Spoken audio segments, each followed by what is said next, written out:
മഹാനായ അബ്ദുല്ലാഹി ഇബ്നു മസ്ഊദ് തങ്ങൾ ചോദിക്കുന്നുണ്ട്, നബിയേ, ഹൽ മിൻ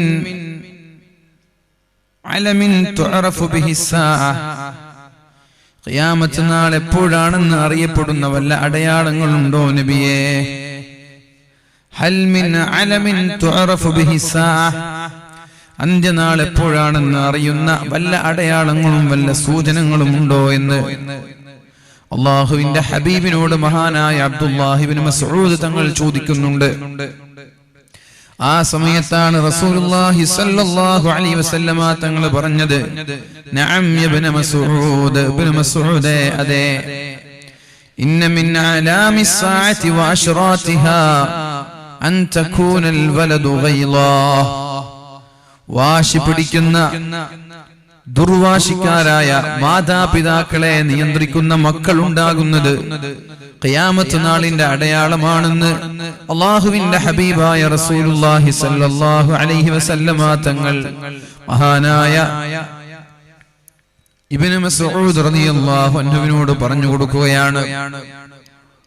അപ്പോ ഒരു മാതാപിതാക്കൾക്ക് മക്കളെ നിയന്ത്രിക്കാൻ കഴിയുന്നില്ലെങ്കിൽ അത് ലോകാവസാനത്തിന്റെ ലക്ഷണമാണ് എന്ന് നമ്മളൊക്കെ മനസ്സിലാക്കുക.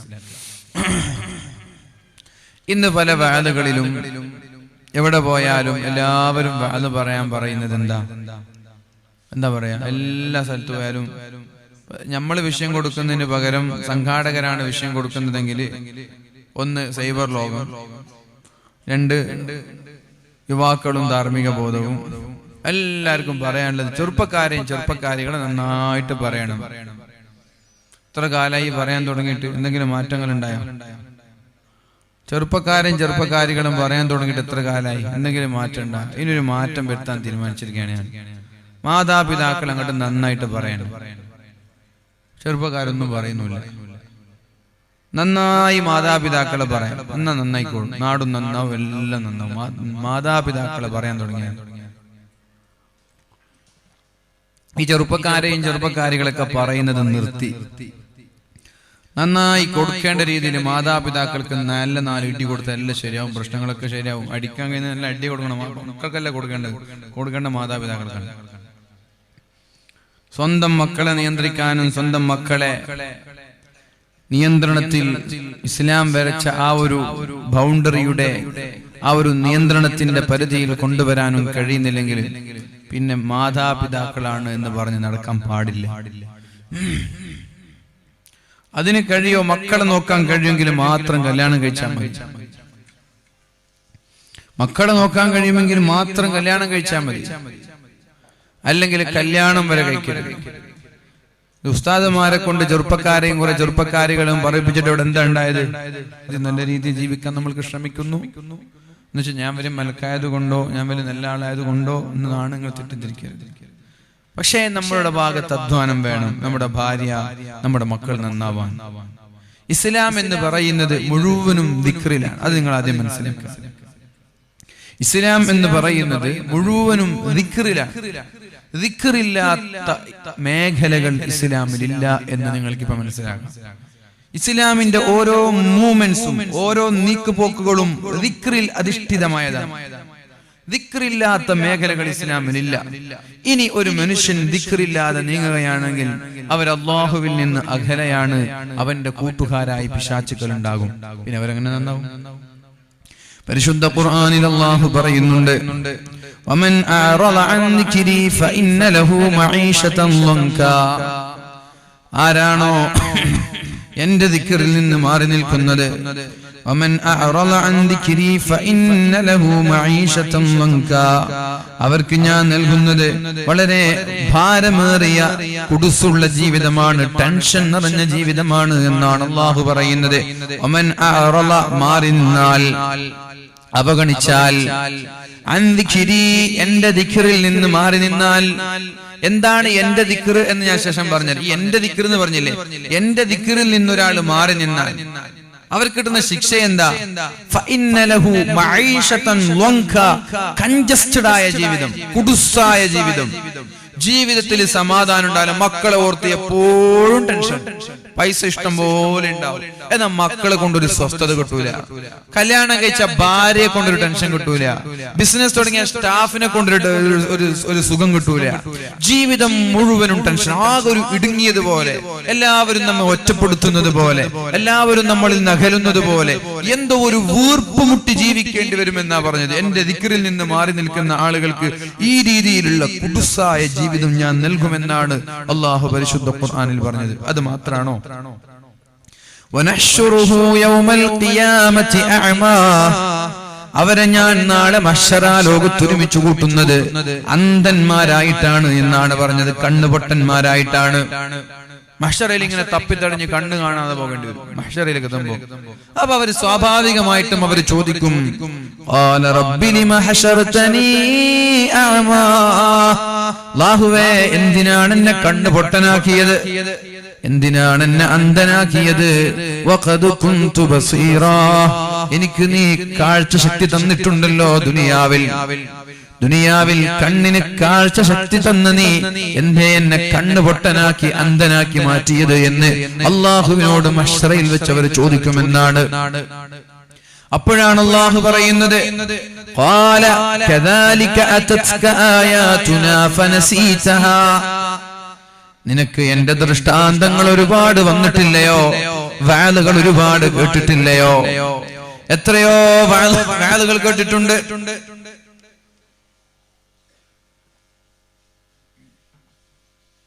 എത്രയോ ഖുർആൻ നീ ഓതിയിട്ടുണ്ട്,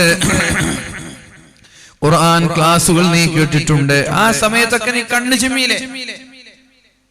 അതൊക്കെ കണ്ണ് ചിമ്മി കാണാത്തതുപോലെ നടന്നില്ലേ? ഫനസീതഹാ, നീ മറന്നില്ലേ? ദുനിയാവിൽ ഇവിടെ നിനക്ക് അറിയാഞ്ഞിട്ടൊന്നുമില്ല. അറിയാതെ ഒരാൾ തെറ്റ് ചെയ്താൽ ഓക്കെ, അല്ലാഹു ശിക്ഷിക്കൂല. അറിയാതെ ഒരു മനുഷ്യൻ തെറ്റ് ചെയ്താൽ പഠിച്ചും ശിക്ഷിക്കൂല. എന്നാ അറിഞ്ഞിട്ടും ഒരാൾ തെറ്റ് ചെയ്താൽ അല്ലാഹു വെറുതെ വിടൂലല്ലോ. നിനക്കറിയാഞ്ഞിട്ടാണെങ്കിൽ കുഴപ്പമില്ല, നീ അറിഞ്ഞിട്ടും കണ്ണ് ചിമ്മിയില്ലേ? അറിയാത്തതുപോലെ നീ നടന്നില്ലേ? നസീതഹാ, നീ മറന്നില്ലേ? അതുകൊണ്ട് വകദാലികൽ യൗമ തുൻസാ, ഇന്ന് നിന്നെ ഞാൻ മറക്കുകയാണ് എന്നാണ് അല്ലാഹു പറയുന്നത്. എന്താ ഈ വമൻ അഅറദ അൻ ദിക്രി എന്ന് പറഞ്ഞത് എന്താ? ഇനി നിങ്ങൾ ആലോചിക്കണം, ഇസ്ലാമിൽ എല്ലാ സ്ഥലത്തും ദിക്റുകൾ കാണാൻ കഴിയുന്നു. എപ്പോ തുടങ്ങും ഈ ദിക്ർ? എപ്പോ തുടങ്ങും? നിങ്ങൾ നോക്കിക്കോളൂ. ഇസ്ലാമിൽ ദിക്റില്ലാത്ത ഒരു മേഖല നിങ്ങൾക്ക് വേണമെങ്കിൽ എനിക്ക് കാണിച്ചു തരാൻ പറ്റുമെങ്കിൽ കാണിച്ചോ. ഒരു കുട്ടി എങ്ങനെ ഉണ്ടാവാം? കുട്ടി ഉണ്ടാവണമെങ്കിൽ എന്ത് വേണം? കല്യാണം കഴിക്കണം. കല്യാണം കഴിക്കാതെ ഇവിടെ കുട്ടികൾ കുറെ ഉണ്ടാവുന്നുണ്ട്. കല്യാണം കഴിക്കാതെ കുട്ടികൾ ഉണ്ടാവുന്നുണ്ട്. കൗമാരക്കാരികളിൽ ഒരുപാട് ആളുകൾ ഗർഭിണികളാകുന്നുണ്ട്. മാതാപിതാക്കൾ പോലും അറിയാതെ അവർ അബോർഷൻ നടത്തുന്നുണ്ട്. മനസ്സിലായോ? സ്വന്തം മാതാപിതാക്കൾ അറിയാതെ വീട്ടിലെ നമ്മുടെ മക്കൾ ഗർഭിണികളാകുന്നുണ്ട്. മെൻസ്ട്രേഷൻ നിന്നപ്പോ അവർക്ക് ഒരാഴ്ച ഡിലേ ആകുമ്പോ ശാരീരികമായി ബന്ധപ്പെട്ട ആളുകൾക്ക് അറിയാലോ എന്തുകൊണ്ട് ഡിലേ ആയിന്ന്. അല്ലാത്ത ഒരു ഹോസ്പിറ്റൽ ആണിക്കും, അല്ലാത്ത ബന്ധപ്പെട്ട ആളുകൾക്ക് അറിയാലോ എന്തുകൊണ്ട് ഇത് ഡിലേ ആയിന്ന്. അപ്പോ ഇത് എനിക്ക് പിടിച്ചിട്ടുണ്ട്, ഇനി ഗുളിക കഴിക്കാതെ വഴിയില്ല എന്ന് പറഞ്ഞ് സ്വന്തം മാതാപിതാക്കൾ അറിയാതെ ഗുളികകൾ കഴിച്ച് അബോർഷൻ നടത്തുന്ന ആളുകളുണ്ട്. അഥവാ സ്വന്തം വീട്ടിലുള്ള ഉമ്മയ്ക്കും ഉപ്പയ്ക്കും അറിയുന്നില്ല വീട്ടിലുള്ള പെൺമക്കൾ ഗർഭിണികളാകുന്നത്, അബോർഷൻ നടത്തുന്നത് അറിയുന്നില്ല. എന്നോട് ഒരു പ്രസക്തനായ ഒരു ഡോക്ടർ പറഞ്ഞൊരു വിഷയമാണ്, കല്യാണം കഴിക്കാത്ത വിദ്യാർത്ഥിനികളൊക്കെ അബോർഷൻ നടത്താൻ വേണ്ടിയിട്ട് ഹോസ്പിറ്റലിൽ വരുന്നുണ്ട്, വ്യാധിൽ പറയണമെന്ന്. സ്പെഷ്യൽ ക്ലാസ്സിനാണെന്ന് പറഞ്ഞിട്ട് എല്ലാ ഞായറാഴ്ചയും പോകുന്നില്ലേ? രാവിലെ ബാഗ് എടുത്തിട്ട് പോകുന്നില്ലേ? തിരിച്ചു വരുന്നത് എപ്പോഴാ? വൈകുന്നേരം 5 മണിക്കാണ്. എല്ലാരും കുറിച്ചല്ല ഞാൻ ഈ പറയുന്നത് കേട്ടോ. എല്ലാരും മേലെ ചുമത്തണ്ട. കുറച്ച് ആളുകൾ രാവിലെ പോകും, ഞായറാഴ്ച സ്പെഷ്യൽ ക്ലാസ് ആണെന്ന് പറയും. ഉമ്മ സ്കൂളിൽ വിളിച്ചു നോക്കിയിട്ടുണ്ടാവില്ല, ഏത് വിഷയം മോളെ ഇന്ന് ഏത് വിഷയ സ്പെഷ്യൽ ക്ലാസ്, ഏത് ടീച്ചർ എടുക്കുന്നത്, ആ നമ്പർ ഒന്ന് തന്നെ മാഷിന്റെ, ഞാൻ ഒന്ന് വിളിച്ചോക്കട്ടെ. നമ്പർ കൊടുത്തു, മാഷിനെ വിളിച്ചു. സ്കൂളുണ്ടോ? ഇല്ലല്ലോ, ഇന്ന് ക്ലാസ് ഒന്നും ഇല്ലല്ലോ. പിടിച്ച് ഉള്ളിലേക്ക് വിളിച്ചിടും. നേരെ മറിച്ച് വിളിച്ചില്ലെങ്കിലോ ക്ലാസ് ഉണ്ട് എന്ന് പറഞ്ഞിട്ട് പോകും. ക്ലാസ്സിലേക്കൊന്നും എത്തൂല. വേറെ എവിടെയെങ്കിലും വെള്ളരിക്കുണ്ട് ഇവിടെ അടുത്ത, അവിടെ എന്തും കൊണ്ട് പാർക്കൊന്നും ഉണ്ടോ? ചെമ്പല്ലിക്കുണ്ട്, വെള്ളരിക്കുണ്ട്, എന്തൊക്കെയുണ്ട് കുറെ പാർക്കുകളും ബീച്ചിലൊക്കെ. റമദാൻ മാസത്തിൽ പോലും ബീച്ചുകളിൽ മുസ്ലിം പെൺകുട്ടികളൊക്കെ പോകാറുണ്ട്. ആരെ കണ്ടവന്റെ കൂടെ റമദാൻ മാസത്തിൽ അവർക്ക് ഇറങ്ങുന്നത് സ്പെഷ്യൽ ക്ലാസ് ആണെന്ന് പറഞ്ഞിട്ടാണ്. ഇനി സ്പെഷ്യൽ ക്ലാസ് തന്നെ വേണമെന്നില്ല. എല്ലാ ദിവസവും 5 ദിവസം സ്കൂൾ ഉണ്ടെങ്കിൽ ഒരു ദിവസം കട്ടാക്കിയാൽ മതി. ഒരു ദിവസം കട്ട് ചെയ്യും. ഒരു ബുധനാഴ്ച പറഞ്ഞതുപോലെ എവിടെയെങ്കിലും കറങ്ങാൻ പോകും. വൈകുന്നേരം കൃത്യം വീട്ടിലേക്ക് എത്തും. ഉമ്മ വിചാരിച്ചു പെണ്ണ് സ്കൂളിലൊക്കെ പോയി വന്നതാണ്. പിറ്റേ ദിവസം അധ്യാപകൻ ചോദിക്കും, ക്ലാസ് ടീച്ചർ ചോദിക്കും എന്താ ഇന്നലെ വരാത്തത്? അതെന്റെ ഉമ്മ മരിച്ചു എന്ന് പറയും. ഉമ്മ മരിച്ചു പറഞ്ഞാൽ കുറച്ച് ഓവറെ പവൻ പിടിക്കും. അതുകൊണ്ട് കുറച്ച് ഉപ്പുപ്പ മരിച്ചെന്നോ അല്ലെങ്കിൽ തലവേദന പല്ല് വേദന എന്തെങ്കിലും പറഞ്ഞ് ഒപ്പിക്കും. ഇങ്ങനെ സ്ഥിരം ഇടക്കിടക്ക് ലീവാക്കും. നേരെ മറിച്ച് ഈ വീട്ടിലുള്ള രക്ഷിതാക്കൾക്ക് ഈ കുട്ടിയെ കുറിച്ച് ബോധമുണ്ടെങ്കിൽ, സ്കൂളിലുള്ള അധ്യാപകരുമായി ബന്ധമുണ്ടെങ്കിൽ, സ്കൂളിലേക്ക് വരാതിരിക്കുമ്പോൾ അധ്യാപകർ ആദ്യം വിളിക്കുക രക്ഷിതാക്കൾക്ക്, നിങ്ങളെ മോള് വന്നിട്ടില്ലല്ലോ, ബന്ധമുണ്ടെങ്കിൽ ഇവിടുന്ന് പോയിട്ടുണ്ടല്ലോ, അപ്പൊ ഇവിടെ എത്തി, അപ്പൊ നിങ്ങൾ അന്വേഷിച്ചു, അപ്പൊ നിങ്ങൾക്ക് പിടിക്കാൻ കഴിയും. ഇത് ഒരു ബന്ധവുമില്ല സ്കൂളായിട്ട്, ഒരു ബന്ധവുമില്ല അധ്യാപകരായിട്ട്. ഇങ്ങനെ കന്നുകാലികളെ വിടുന്ന പോലെ വിടന്നെ. രാവിലെ വിടാ വൈകുന്നേരം വരാ, രാവിലെ വിടാ വൈകുന്നേരം വരാ. ഇനി സ്പെഷ്യൽ ക്ലാസ് ഉണ്ടെന്ന് പറഞ്ഞാൽ ഞായറാഴ്ച വിടാം. പെരുന്നാളിന് പോലും സ്പെഷ്യൽ ക്ലാസ് എടുത്ത് ബാഗ് എടുത്ത് ഇറങ്ങുന്ന ആളുകളാണ്. പെരുന്നാളിന് പോലും നിങ്ങൾ റോഡിൽ ഒന്ന് ഇറങ്ങി നോക്ക്, റോഡിൽ ഇറങ്ങി നോക്ക്. രാവിലെ 6 മണി മുതൽ ഉണ്ടാവും ബാഗും പിടിച്ചിട്ട് ഇങ്ങനെ പോകുന്നത്. രാവിലെ 6 മണി മുതൽ രാത്രി 8 മണി വരെ റോഡിലുണ്ടാവും ബാഗും പിടിച്ച് ആൺകുട്ടികളും പെൺകുട്ടികളും. അതിൽ സെക്കൻഡ് സാറ്റർഡേ ഉണ്ടാവും, സൺഡേ ഉണ്ടാവും. ഇനി വെക്കേഷൻ വരെയാണ്, മെയ് ജൂൺ ഏപ്രിൽ മെയ് മാസത്തിൽ ആ സമയത്തുണ്ടാവും. അപ്പൊ സ്കൂൾ ലീവ് കിട്ടിയില്ലേ? അത് ചോദിക്കരുത്. സ്കൂളൊക്കെ ലീവ് ഇട്ടിട്ടുണ്ട്. കുട്ടികളൊന്നും ബാഗും യൂണിഫോമും അല്ലാതെ കേട്ടിട്ടൊന്നും പുറത്തന്നെ. നമ്മുടെ വീട്ടിലുള്ള ആൺകുട്ടികളും പെൺകുട്ടികളൊക്കെ എന്ത് സ്പെഷ്യൽ ക്ലാസ്? ഇത്രയൊക്കെ സ്പെഷ്യൽ ക്ലാസ്സിൽ പോയിട്ട് എന്ത് ഉണ്ടായത്? എത്ര ഏസുകാരുണ്ടായി കാസർഗോഡ്? എത്ര ഏസുകാരുണ്ടായി? ഒന്നുണ്ടോ? ഇങ്ങനെ സ്പെഷ്യൽ ക്ലാസ് SSLCയും +2 എന്നൊക്കെ പറഞ്ഞ് സ്പെഷ്യൽ ക്ലാസ് സൺഡേയും ഞായറാഴ്ചയും രാത്രിയും പോയിട്ട് എന്തുണ്ടാവാനാ? കഴിഞ്ഞ കാഞ്ഞങ്ങാട് ടൗണിൽ ഒരാഴ്ച മുമ്പ് രാത്രി 8:30 മണിക്ക് 10ാം ക്ലാസ് പഠിക്കുന്ന പെൺകുട്ടി +2 എന്നറിയില്ല, ഏതായാലും സെന്റ് ഓഫിന്റെ കുട്ടികളാണ്, അടിച്ച് പൊളിക്കാൻ. ആൺകുട്ടികളും പെൺകുട്ടികളും 8:30 മണിക്കൊക്കെ ഇങ്ങനെ കാഞ്ഞങ്ങാട് ടൗണിൽ അടിച്ച് പൊളിക്കാൻ. അപ്പൊ അവർക്ക് എന്തുകൊണ്ട് അവരങ്ങനെ ചെയ്യുന്നു വെച്ചാല് ഉപ്പാനെ പേടിയില്ല, തന്നെ മാതാപിതാക്കള് പേടിയില്ല. മാതാപിതാക്കള് പേടിയുള്ള ഒരു കുഞ്ഞു മോനും അതിന് നിൽക്കൂല. സ്കൂള് കഴിഞ്ഞാ വേഗം വീട്ടിലെത്തും. സ്പെഷ്യൽ ക്ലാസ് ഇല്ലെങ്കിൽ കളവ് പറഞ്ഞിട്ട് പോവില്ല. പിടിച്ചാ എന്റെ ഉപ്പ വിടൂല, പിടിച്ചാ എന്റെ ഉമ്മ വിടൂല എന്നുള്ള പേടി ഉണ്ടാവും. പേടിയില്ലേ? പിടിച്ചാലൊന്നും ചെയ്യൂല, പിടിച്ചാലൊന്നും. ഇനി അധ്യാപകന് 4 പൊട്ടിച്ചു എന്ന് വിചാരിക്കാം. അധ്യാപകന് 4 പൊട്ടിച്ചു. ജനങ്ങളും കേരളവും കാസർഗോഡും എല്ലാവരും ഞെട്ടും. അധ്യാപകനും ശിക്ഷനെ അടിച്ചോ? പക്ഷെ മാതാപിതാക്കളുടെ സപ്പോർട്ട് ഉണ്ടെങ്കിൽ എന്ത് പേടി അയാൾക്ക്? മാതാപിതാക്കൾ വന്നിട്ട് അധ്യാപകനോട് തിരിച്ചു ദേഷ്യപ്പെടാൻ, നീ ആരുടെ എന്റെ മകനെ പിടിക്കാൻ, എന്റെ മകനെ ദേഷ്യപ്പെടാൻ, എന്റെ മകനെ അടിക്കാൻ നീ ആരാ എന്ന് പറഞ്ഞിട്ട് അധ്യാപകനോട് വീട്ടിലുള്ള രക്ഷിതാക്കൾ ചൂടായാലോ? പിന്നെ ധൈര്യമായില്ലേ? പിന്നെ അധ്യാപകന് മാത്രമാണോ? അച്ഛമ്മന് അടിക്കൂലേ, ഉസ്താദിന് അടിക്കൂലേ, ഖത്തീബിന് അടിക്കൂലേ? വീട്ടിൽ നിന്ന് ധൈര്യം ഉണ്ടെങ്കിൽ. അപ്പൊ ഇവിടുത്തെ വളരെ പ്രധാനപ്പെട്ട വിഷയം എന്ന് പറയുന്നത് വീട്ടിലാണ്, വീട്ടിലുള്ള കാര്യങ്ങളാണ്. മാതാപിതാക്കൾക്ക് ആണത്തം എത്രത്തോളുണ്ട്, ദീനീബോധം എത്രത്തോളുണ്ട്, അതിനനുസരിച്ച് മക്കളിൽ മാറ്റം ഉണ്ടാവും. അവരെന്നെ തെമ്മാടികളായി പോയാൽ മക്കൾ തെത്തമ്മാടികളാവും. അവരെക്കാൾ ഡബിൾ സ്ട്രോങ് ഉള്ള തെമ്മാടികളായിട്ട് മാറും. അപ്പൊ ആദ്യം വാലോറിഞ്ഞു കൊടുക്കൊണ്ടൊക്കെ മാതാപിതാക്കൾക്കാണ്. ഒരല്പം ബോധം കല്യാണം കഴിക്കുന്ന ആണുങ്ങൾക്കും വേണം, പെണ്ണുങ്ങൾക്കും വേണം. എന്റെ മക്കൾ സാലിഹ്യങ്ങളാകണം എന്നുള്ള ബോധം അള്ളാഹു നന്നാക്കി തരട്ടെ. അപ്പൊ ദിക്ർ എപ്പോഴായി തുടങ്ങുക? എപ്പോഴാ ഒരു ദാമ്പത്യ ജീവിതം തുടങ്ങുന്നത്? എപ്പോഴാ? ഒരാണും പെണ്ണും കല്യാണം കഴിക്കുമ്പോഴാണ്. ഒരു കുടുംബ ജീവിതം എന്ന് പറയുന്നത് വൈവാഹിക ജീവിതത്തിലൂടെ ഉണ്ടാവുക. അപ്പൊ കല്യാണം കഴിക്കുമ്പോഴല്ല ദിക്ർ തുടങ്ങുന്നത്. ദാമ്പത്യ ജീവിതം തുടങ്ങുന്നതിനു മുമ്പേ ഒരു ദിക്റുണ്ട്.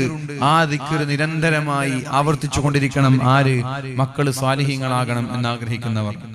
ഏതാണ് ആ ദിക്ർ?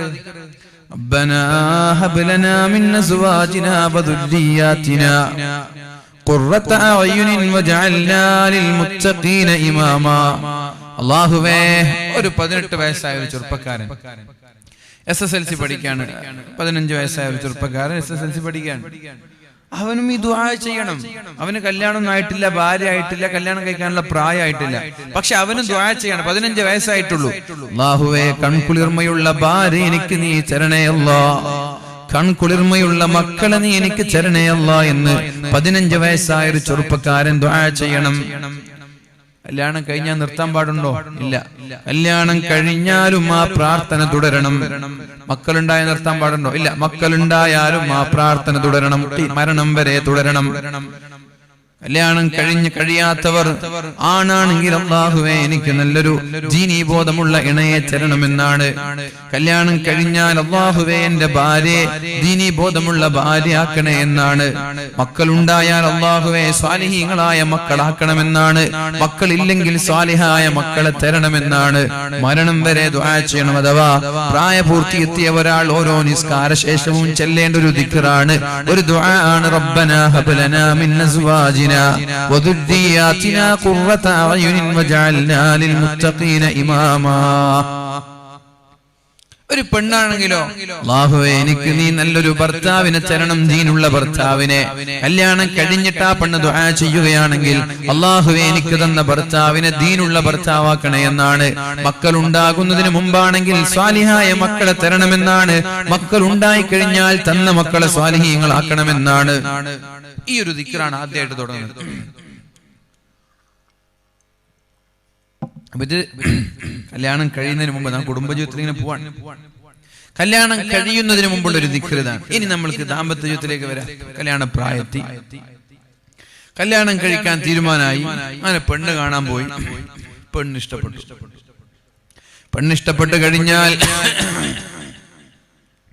പെണ്ണിഷ്ടപ്പെട്ട് കഴിഞ്ഞാൽ നിക്കാഹാണ് ആദ്യമായൊരു ദാമ്പത്യ ജീവിതത്തിലെ ആദ്യത്തെ ഉടമ്പടി എന്ന് പറയുന്നത് നിക്കാഹാണ്.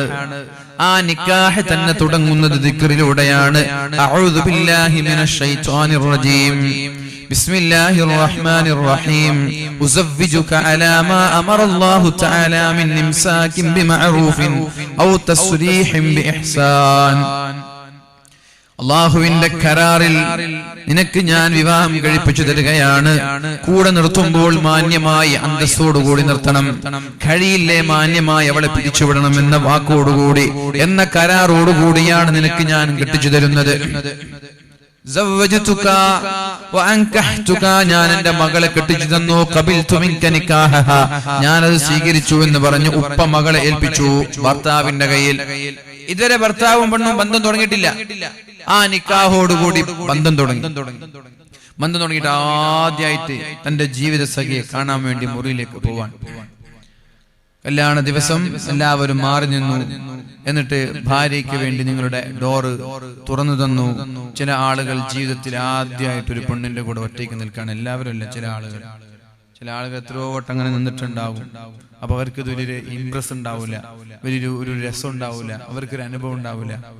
ആദ്യമായിട്ട് കല്യാണം കഴിക്കാൻ, ആദ്യമായിട്ട് ഒരു പെണ്ണിനെ കാണുമ്പോൾ ഒരു പറയലുണ്ടാകും, തൊടാനൊരു പേടി ഉണ്ടാകും. ഇതൊക്കെ ഉണ്ടാവും ഫസ്റ്റ് ടൈം ആണെങ്കിൽ. ഇതൊക്കെ നിരന്തരം സ്കൂളിലൊക്കെ കഴിഞ്ഞ ആളുകൾക്ക് എന്ത് പേടി, അവർക്കൊരു ഒരു പുത്തിരിയല്ല. ഞാനിത് ഇത്ര കണ്ടതാണ് അവരുടെ മനസ്സിലുണ്ടാവും. പെണ്ണിനും അങ്ങനെ, ആണിനും അങ്ങനെ. അപ്പൊ നല്ലൊരു മനുഷ്യനും നല്ലൊരു ആണും നല്ലൊരു പെണ്ണും ഇതുവരെ അന്യപുരുഷന്റെ കൂടെ കണ്ടിട്ടില്ല, പോയിട്ടില്ല, നടന്നിട്ടില്ല, ഒന്നും ചെയ്തിട്ടില്ല, പ്രണയിച്ചിട്ടൊന്നുമില്ല, തൊട്ടിട്ടുമില്ല, അങ്ങനെ ഒരു ആളാണെങ്കിൽ ആദ്യമായി രണ്ടുപേരും മുറിയിലേക്ക് കിടക്കണം. ആദ്യമായിട്ട് കാണുമ്പോ തന്നെ കെട്ടിപ്പിടിച്ച് ചുംബിക്കലോ ഉമ്മ വെക്കലോ ഒന്നും അല്ല. ആദ്യം കാണുമ്പോ ഒരു ദിക്റാണ് അല്ലാഹു പഠിപ്പിച്ചത്. ആദ്യം ഫസ്റ്റ് സൈറ്റ് നമ്മുടെ ജീവിത സഖിയെ ആദ്യമായിട്ട് നമ്മൾക്ക് കിട്ടാൻ.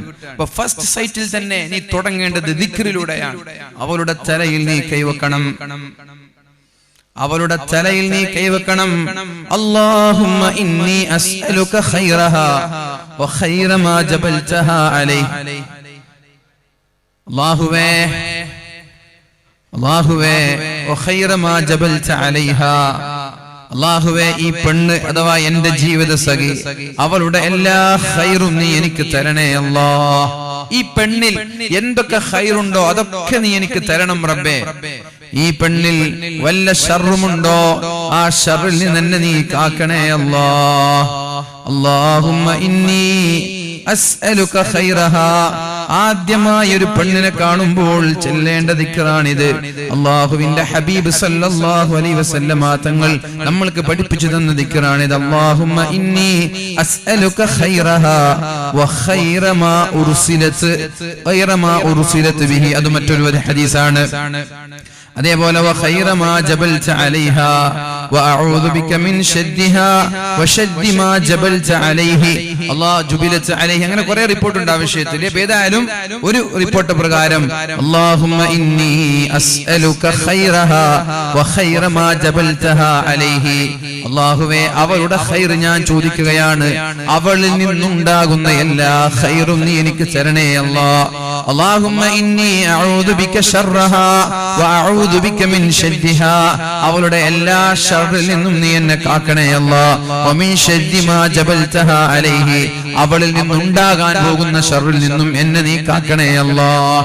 ഫസ്റ്റ് സൈറ്റിൽ ഒരു പെണ്ണിനെ കണ്ടിട്ട് തലയിൽ വെച്ച് പറയേണ്ടത് ദിക്റാണ്. അവളുടെ ശർറിൽ നിന്ന് കാക്കണം എന്ന് പറഞ്ഞാൽ എന്താ അറിയോ? ഇങ്ങനെ മൂടും കറുപ്പിച്ച് നിൽക്കൂല. ഇതൊക്കെ ചൊല്ലിയിട്ട് ആത്മാർത്ഥമായിട്ട് ഇതൊക്കെ ചൊല്ലിയിട്ടാണ് വിവാഹം കഴിക്കുന്നതെങ്കിൽ കല്യാണം കഴിഞ്ഞ ഒരു 4-5-6 മാസമാകുമ്പോ ഇങ്ങനെ കുറുമ്പും കാട്ടി എപ്പോഴും പിണക്കായിട്ട് എപ്പോഴും പരാതിയായിട്ട് എപ്പോഴും പരിഭവങ്ങളെ വീട്ടിൽ പോകാനേ താല്പര്യമില്ല. എപ്പോ നോക്കിയാലും ഈ പെണ്ണ് കിരികിരി കൂണുണ്ടാവും, ഒരു സ്വസ്ഥത തരൂല. എന്ത് കണ്ടാലും കുറവല്ലാതെ പെണ്ണിന് കാണാനുണ്ട്. അങ്ങനെ ഭൂരിഭാഗം അങ്ങനെയാണ്. കുറച്ചേ ഉള്ളൂ നല്ലത്. അറിഞ്ഞിടത്തോളം മനസ്സിലാക്കിയിടത്തോളം ബഹുഭൂരിഭാഗം ഈ സ്വഭാവക്കാരാണ്. ഒരു 25% നല്ല ടീമുള്ളൂ. ഒരു അച്ചടക്കത്തോടെ ഒരു മര്യാദയോടൊക്കെയുള്ള കുറച്ചെണ്ണുള്ളൂ. ബാക്കിയൊക്കെ പുതിയാപ്പളമാരെ ചൊറാക്കുന്ന ടീം തന്നെയാണ്. അതിന് ആര് നിഷേധിച്ച ഞാൻ അറിഞ്ഞിടത്തോളം ബഹുഭൂരിഭാഗം സംഭവങ്ങൾ ഇങ്ങനെ തന്നെയാണ് മനസ്സിലാക്കിയെടുത്തോളം. നമ്മളോട് കഥകൾ പറയുമല്ലോ എല്ലാവരും. കല്യാണം കഴിഞ്ഞ ആളുകളൊക്കെ സംഭവങ്ങളും കഥകളൊക്കെ പറയുമല്ലോ. വീട്ടിൽ പോകാൻ തന്നെ താല്പര്യമില്ലാത്ത എത്രയോ പുതിയാപ്പളമാരുണ്ട്. എല്ലാവരും എന്താ കല്യാണം, എന്തൊരു താല്പര്യം കല്യാണം കഴിക്കുമ്പോ, എന്തൊരു ആവേശ കല്യാണം കഴിക്കുമ്പോ. പന്തലിന് ചെലവഴിക്കുന്നത് 10 ലക്ഷം, ഡ്രസ്സിന് ചെലവഴിക്കുന്നത് 5 ലക്ഷം, പൊന്ന് വാങ്ങി കൊടുക്കുന്നത് ഒരു 25 പവൻ മഹർ, എന്തൊക്കെ ആയിട്ടാ. എത്ര കൊടുത്താൽ എന്താ? 2-6 മാസം കഴിഞ്ഞാൽ എങ്ങനെ കുറുമ്പ് കാട്ടാനുള്ളതാ? ഇത്രയേ ഉള്ളൂ. ബഹുഭൂരിഭാഗം ഇങ്ങനെ തന്നെയാണ്. ഭർത്താവിന് ജീവിതത്തിൽ സ്വസ്ഥത നൽകുന്നത് അല്പം 10 ഉള്ളൂ. 100-ൽ 10 ഉള്ളൂ. ആ 10 ദീനുള്ളവരായിരിക്കും, ബാക്കി 90 ദീനില്ലാത്തവരായിരിക്കും. ദീനില്ലാത്തവർ മരണം വരെ സ്വസ്ഥത തരൂല്ല. ഇൻഷാ അല്ലാഹ് പക്ഷെ ഞാൻ പറയാതായാലും ആദ്യമായിട്ട് കാണുമ്പോൾ അവളുടെ തലയിൽ കൈവച്ചുകൊണ്ട് പറയാൻ അല്ലാഹുവിന്റെ ഹബീബ് ഒരു ദിക്ർ പഠിപ്പിച്ചു തന്നു. ആ ദിക്റിലൂടെ തുടങ്ങിയാൽ പിന്നെയുള്ളതിലെല്ലാം അല്ലാഹുവിന്റെ സഹായം ഉണ്ടാകും. തുടങ്ങേണ്ടത് അങ്ങനെയാണ്. നമ്മൾ അതിനു മുമ്പേ തുടങ്ങും. വാട്സപ്പ് ചാറ്റിങ്ങും വീഡിയോ കോളും കറങ്ങാൻ കൊണ്ടുപോലും ഒക്കെ മുമ്പേ തുടങ്ങുന്നത് തന്നെ തെറ്റാണ്. ഇങ്ങനെ കല്യാണം കഴിയാനുള്ളവരൊക്കെ ഈ രീതിയിലൊന്ന് പരീക്ഷിച്ചു നോക്ക്. ജീവിതത്തിൽ സമാധാനം ഉണ്ടാവുന്നില്ല നോക്ക്. അല്ലാഹു തആല പറഞ്ഞു ലിതസ്കുനു ഇലൈഹാ, നിങ്ങൾക്ക് കല്യാണം കഴിക്കാൻ പറഞ്ഞത് ജീവിതത്തിൽ സന്തോഷവും സമാധാനവും ഉണ്ടാവാനാണ് എന്ന് അല്ലാഹു ഖുർആൻ പറഞ്ഞില്ലേ. അതുപോലെ അനുഭവിക്കാൻ കഴിയും ഈ പറഞ്ഞ സ്റ്റൈലാണെങ്കിൽ. നമ്മൾ എൻഗേജ്മെന്റ് കഴിഞ്ഞാൽ തുടങ്ങും. എൻഗേജ്മെന്റ് കഴിയുന്നതിന് മുമ്പ് വേറെ 100 ഉണ്ടായിരുന്നു, വേറെ വിഷയമാണ്, അത് വേറെ ഉണ്ടായിരുന്നു. ഇനി എൻഗേജ്മെന്റ് കഴിഞ്ഞതിന് ശേഷം പുതിയൊന്ന് കിട്ടിയെന്നുള്ളൂ, 101-ാമത്തേത്. ഇനി 101-ാമത്തെ കിട്ടുമ്പോ മറ്റുള്ള 100 വിടോ? അതില്ല, അത് വേറെ തന്നെ ഇവിടെ ഉണ്ടാവും, അത് വേറെ തന്നെ ഫോണിലുണ്ടാവും. അത് ഭാര്യ അറിയാതെ ഇങ്ങനെ കൊണ്ടു നടക്കും. ഭാര്യ പിടിച്ചാ പിന്നെ അതും പോയി, ജീവിതത്തിൽ സ്വസ്ഥത വീണ്ടും നഷ്ടപ്പെട്ടു. ഇങ്ങനെ നമ്മളിങ്ങനെ അള്ളാഹുവിന്റെ നേരെ വിപരീതമായി ജീവിച്ചു തുടങ്ങിയിട്ട് ദിക്റുമില്ല, ഒന്നുമില്ല. പിന്നെ എങ്ങനെ ജീവിതത്തിൽ സമാധാനം അന്തസ്സൊക്കെ ഉണ്ടാവും? ഒന്നാമത്തെ ദിക്ർ, കുടുംബജീവിതം തുടങ്ങുന്നതിൽ ആദ്യത്തെ പ്രധാനപ്പെട്ട ഘടകം എന്ന് പറയുന്നത് പെണ്ണിന്റെ തലയിൽ കൈവച്ച് ആദ്യമായൊരു പെണ്ണിനെ കാണുമ്പോൾ ദിക്റിലൂടെയാണ് ജീവിതം തന്നെ തുടങ്ങുന്നത്. اللهم إني أسألك خيرها وخير ما جبلتها عليه وأعوذ بك من شدها وشد ما جبلتها عليه. ഇത് ചൊല്ലിയിട്ടാണ് അന്ന് ഒരാൾ ദാമ്പത്യ ജീവിതത്തിലേക്ക് കാലെടുത്തു വെക്കുന്നതെങ്കിൽ ഇൻഷാ അല്ലാഹ് ശേഷമുള്ള പ്രയാണങ്ങളിൽ അല്ലാഹുവിന്റെ സഹായം ഉണ്ടാകുമെന്നാണ്.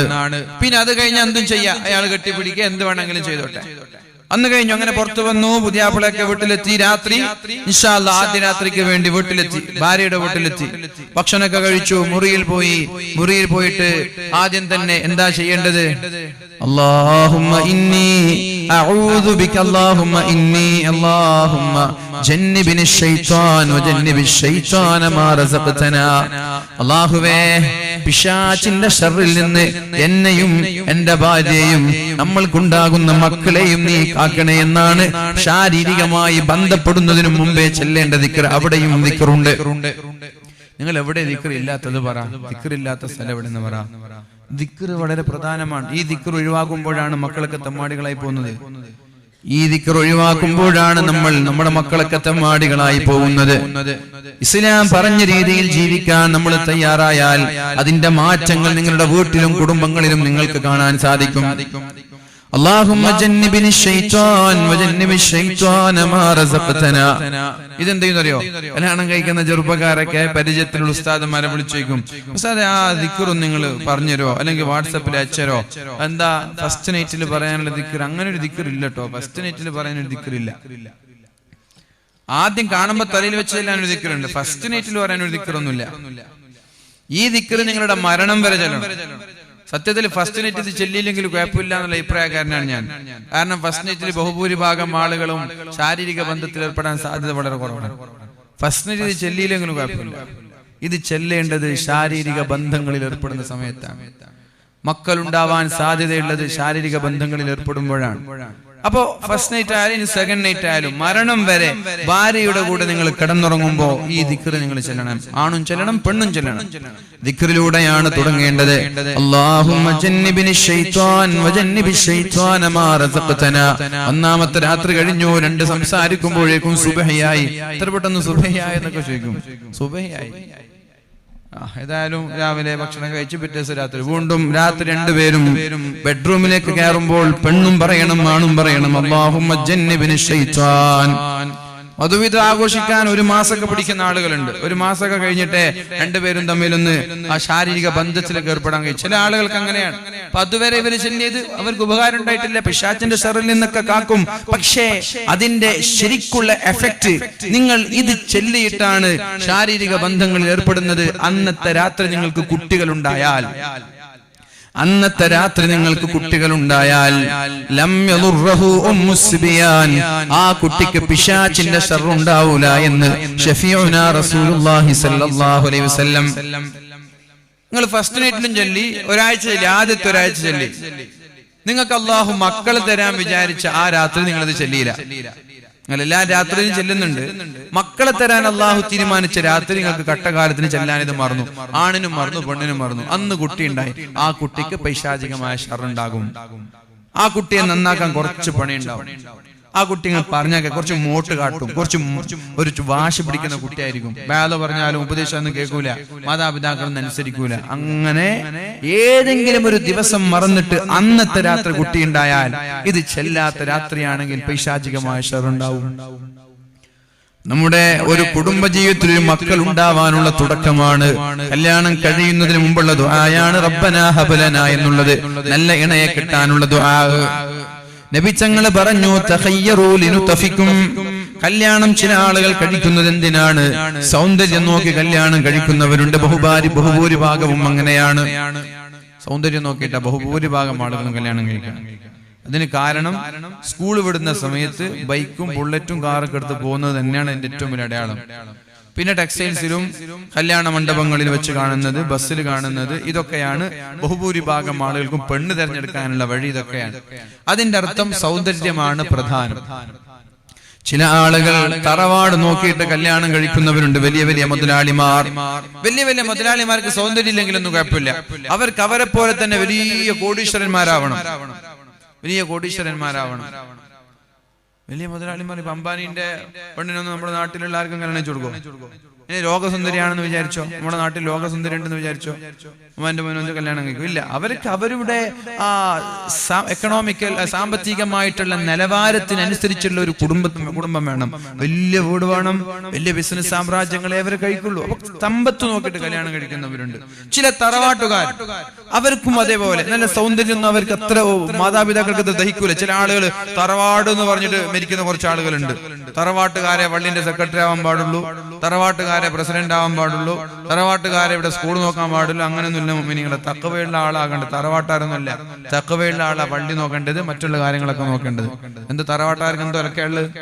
തറവാട്ടാരെന്ന് പറഞ്ഞിട്ട് അഹങ്കരിക്കുന്ന കുറച്ച് ആളുകൾ ഉണ്ട് നാട്ടില്. അതൊക്കെ വലിയ പ്രശ്നം തന്നെയാണ്. തറവാട്ടിന്റെ പേര് നാട്ടിൽ ഭിന്നിപ്പുണ്ടാവാറുണ്ട്, ഗ്രൂപ്പിസങ്ങൾ ഉണ്ടാവാറുണ്ട്. അപ്പൊ തറവാടൊന്നുമല്ല. തറവാട്ടുകാരന് തക്കവയുണ്ടോ? സെലക്ട് ചെയ്യാൻ യോഗ്യനാണ്. തറവാട്ടുകാരന് തക്കവയില്ലേ? തറവാടില്ലാത്ത ഒരാൾക്ക് തക്കവയുണ്ടോ? അയാളെ തിരഞ്ഞെടുക്കേണ്ടത്. അല്ല, തറവാട് നോക്കിയിട്ടല്ല, തക്കവയ്ക്കാണ് പ്രാധാന്യം നൽകേണ്ടത്. അള്ളാഹു ബോധം നൽകട്ടെ. അള്ളാഹു ബോധം നൽകട്ടെ. അപ്പൊ തറവാട്ടുകാര് നല്ല തറവാട് തന്നെ അവർക്ക് വേണം.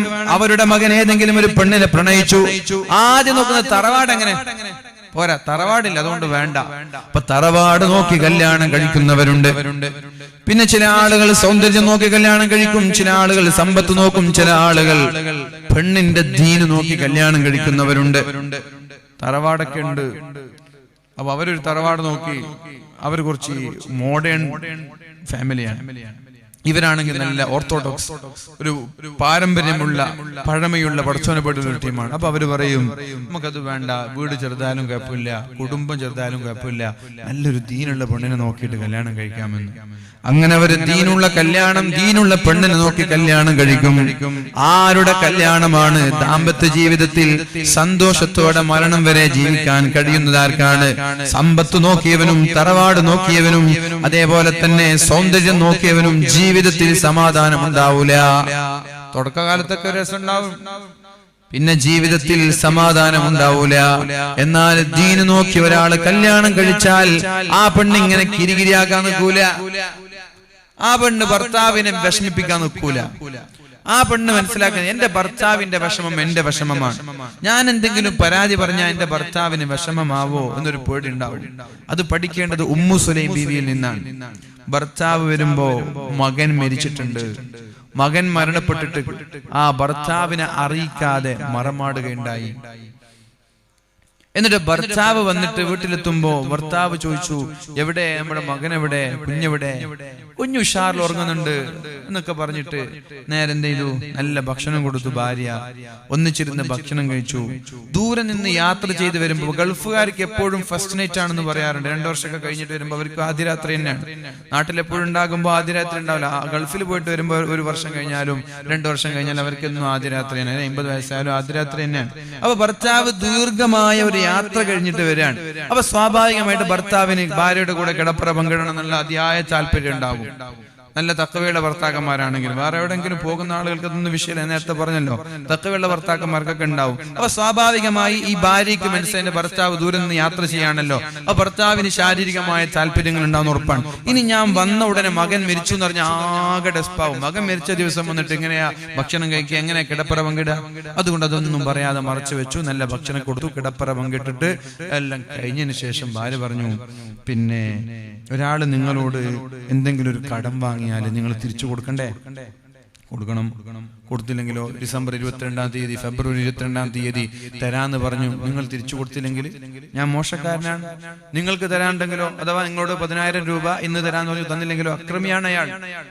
എങ്കിൽ അള്ളാഹു നമ്മൾക്ക് അതേപോലെ കടം തന്നതല്ലേ നമ്മുടെ മക്കളൊക്കെ?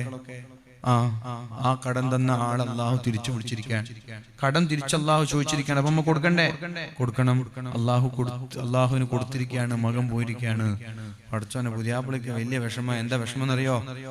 ഞാൻ ഇങ്ങനെ മകൻ മരിച്ച ദിവസമാണല്ലോ ഇങ്ങനെയൊക്കെ ശാരീരിക ബന്ധത്തിൽ ഏർപ്പെട്ടത്. നേരെ നബി തങ്ങളുടെ അടുത്തേക്ക് പോയിട്ട് പരാതി പറഞ്ഞു. നബി തങ്ങൾ ചോദിച്ചു, അദ്ദേഹത്തോട് പറഞ്ഞു, അള്ളാഹുവിന് വലിയ ഇഷ്ടപ്പെട്ടിട്ടുണ്ട് നിങ്ങളുടെ ആ സ്വഭാവം, നിങ്ങളുടെ പെണ്ണിന്റെ ആ പെരുമാറ്റം. അള്ളാഹുവും ആകാശങ്ങളിലുള്ളവരെ അത്ഭുതത്തോടെയാണ് നോക്കിക്കണ്ടത്.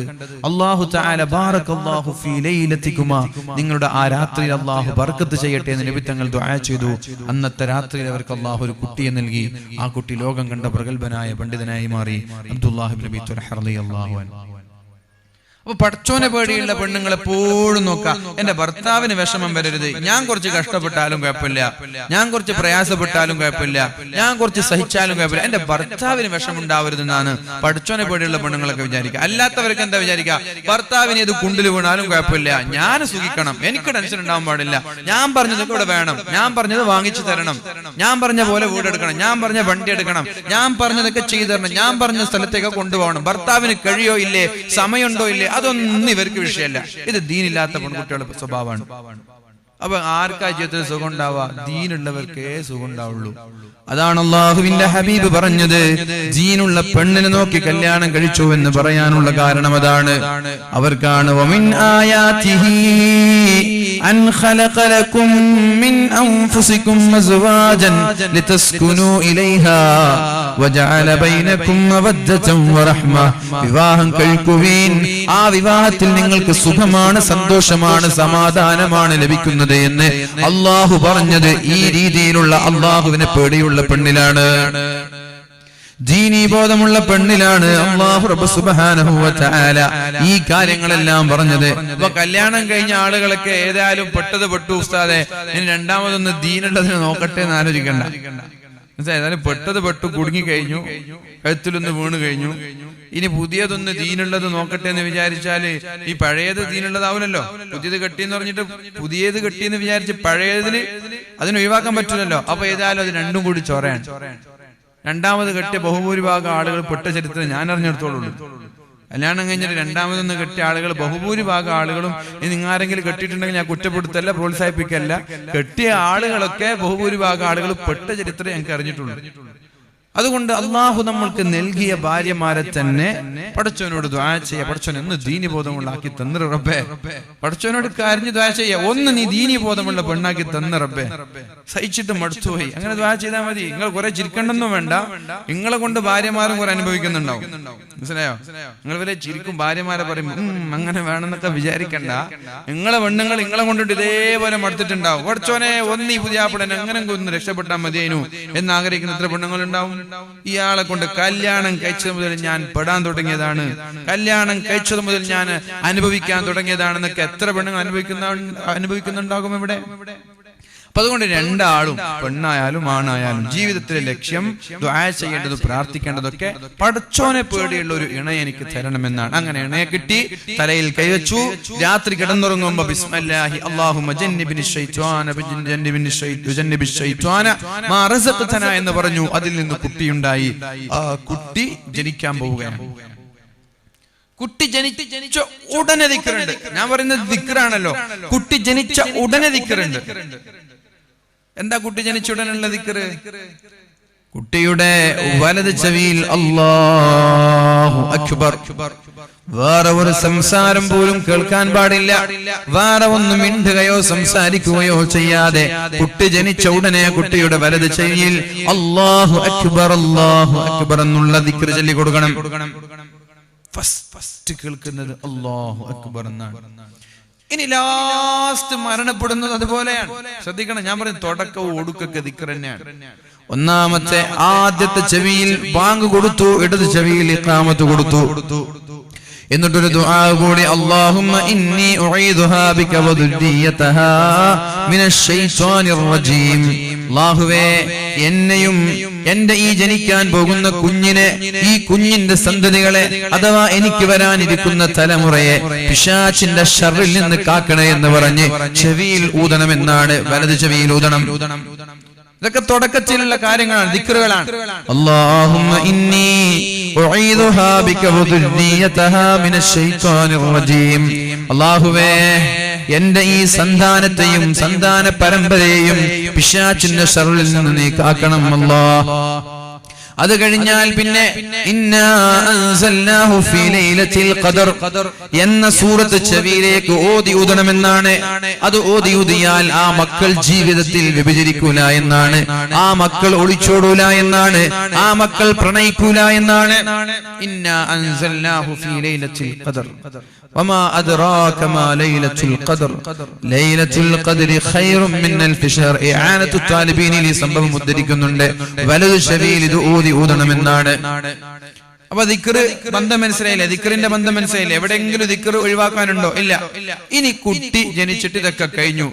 ഇനി കുട്ടി ആദ്യം സംസാരിക്കേണ്ടത് എന്താ? അതും ദിക്റാണ്. കുട്ടി എന്താ ആദ്യം സംസാരിക്കേണ്ടത്? നിങ്ങൾക്ക് ആർക്കെങ്കിലും നിങ്ങളുടെ മകനെ ആദ്യമായി ആദ്യത്തെ സംസാരം ലാ ഇലാഹ ഇല്ലല്ലാഹ് എന്നാക്കാൻ പറ്റുമെങ്കിൽ നിങ്ങൾ ശ്രമിക്കണമെന്ന് അല്ലാഹുവിന്റെ ഹബീബ് പറഞ്ഞിട്ടുണ്ട്. കുട്ടി ആദ്യം സംസാരിക്കേണ്ടത് ഉപ്പ എന്നല്ല, ഉമ്മ, ഉമ്മച്ചി എന്നോ ഉപ്പച്ചി എന്നൊന്നല്ല. ആദ്യം സംസാരിക്കേണ്ടത് എന്തെന്നറിയോ? ലാ ഇലാഹ ഇല്ലല്ലാഹ് എന്നാണ്. സ്വർഗത്തിലെത്തുന്നതാണ് ആദ്യം കുട്ടി ലാ ഇലാഹ ഇല്ലല്ലാഹ് സംസാരിച്ചാൽ. ഇത് സംസാരിച്ചിട്ടുണ്ട് ആര്? ഞാൻ നേരത്തെ ഒരു ഉമ്മയെ പറഞ്ഞില്ലേ, ഭർത്താവിന്റെ തൃപ്തി ആഗ്രഹിച്ച ഒരു പെണ്ണിനെ പറഞ്ഞില്ലേ, ആരാ? അബൂ തൽഹ റളിയല്ലാഹു അൻഹുവിന്റെ ഭാര്യ, മകൻ മരിച്ചിട്ടും ഭർത്താവിനോട് പറയാതെ ഭർത്താവിനെ സുഖിപ്പിച്ച ഭാര്യ. ആ പെണ്ണിന്റെ, ആ ഭാര്യയുടെ മഹാനായ അബ്ദുല്ലാഹി തങ്ങൾ ആദ്യം സംസാരിച്ചത് ലാ ഇലാഹ ഇല്ലല്ലാഹ് എന്നാണ്. വേറൊന്നും സംസാരിച്ചിട്ടില്ല. എന്തുകൊണ്ട്? ഇത് സംസാരിപ്പിക്കാൻ നമ്മൾ കഴിയും. മക്കളുടെ മുമ്പിൽ വേറെ ഒരു വർത്തമാനങ്ങൾ പാടില്ല, മക്കളുടെ മുമ്പിൽ വേറെ സംസാരം പാടില്ല. മക്കളോട് ഉപ്പ ഉമ്മ കണ്ണ് മൂക്ക് എന്നല്ല ആദ്യം പറഞ്ഞു കൊടുക്കേണ്ടത്. മക്കളോട്, ചെറിയ മക്കളോട് പ്രസവിച്ചത് മുതൽ ലാ ഇലാഹ ഇല്ലല്ലാഹ് എന്ന് മാത്രമേ ഉപ്പയും ഉമ്മയും വീട്ടിലേക്ക് വന്ന ആളുകളൊക്കെ മക്കളുടെ മുമ്പിൽ പറയാൻ പാടുള്ളൂ. മക്കൾ കൂടുതൽ കേൾക്കേണ്ടത് ലാ ഇലാഹ ഇല്ലല്ലാഹ് എന്നാവണം. കൂടുതൽ കേൾക്കേണ്ടത് ലാ ഇലാഹ ഇല്ലല്ലാഹ് എന്നാവണം. തൊട്ടിലിൽ കിടത്തിട്ട് പാട്ട് പാടാൻ, താരാട്ട് പാടാൻ ലജ്ജാവതിയെ എന്നൊന്നും വെച്ചു കൊടുക്കണ്ട. അതേപോലെ തന്നെ മറ്റുള്ള പുതിയ പുതിയ പാട്ടുകൾ, ലജ്ജാവതി എന്നൊക്കെ പറയുമ്പോൾ വിചാരിക്കണ്ട ഉസ്താദ് കുറെ വാഞ്ചനാണ്, അങ്ങനെയൊന്നും വിചാരിക്കണ്ട. നമ്മ മോഡേൺ തന്നെയാണ്, പുതിയ പാട്ട് അറിയാഞ്ഞിട്ടുമല്ല, വായിൽ വന്നൊരു പാട്ട് പറഞ്ഞു. അപ്പൊ അതുകൊണ്ട് പിന്നെ തൊട്ടിൽ വെക്കുമ്പോ കുട്ടി ഇങ്ങനെ മൊബൈൽ ഫോൺ എടുത്ത് യൂട്യൂബ് എടുത്തിട്ട് പുതിയ എന്തെങ്കിലും പാട്ടുണ്ടോ നോക്കി എന്നിട്ട് അത് വെച്ചു കൊടുക്കാൻ നിൽക്കണ്ട. നിങ്ങൾ എന്ത് ചെയ്യും? നല്ലൊരു താരാട്ട് പാട്ട് പാട്. എന്താ താരാട്ട് പാട്ട്? ലാ ഇലാഹ ഇല്ലല്ലാഹു ലാ ഇലാഹ ഇല്ലല്ലാഹ് ലാ ഇലാഹ ഇല്ലല്ലാഹു മുഹമ്മദുർ റസൂലുള്ളാഹ്. ഇങ്ങനെ കുട്ടിയെ തൊട്ടിലാട്ടുന്നത്, കുട്ടിയെ മുലപ്പാല് നൽകുന്നത്. ചില ഉമ്മമാർക്കൊരു പണിയുണ്ട്, അടുക്കളയില് നല്ല പണി വരുമ്പോ പെണ്ണുങ്ങൾ എന്താന്ന് വെച്ചാൽ വേഗം വന്നിട്ട് കുട്ടി കരയുന്നുണ്ടെന്ന് പറഞ്ഞിട്ട് പാല് കൊടുക്കാൻ വേണ്ടിട്ട് റൂമിൽ കയറും. എന്നിട്ട് പണി വാട്സപ്പിൽ കളിച്ചിരിക്കുന്നത്, കുട്ടിയെ പാല് കൊടുക്കാൻ വേണ്ടിട്ട് വാട്സപ്പിൽ കളിച്ചിരിക്കുന്ന പണിയാണ്. അമ്മായിമാര് കണ്ടാ പറയും, മൊബൈൽ കളിക്കുന്ന കണ്ടാ പറയും.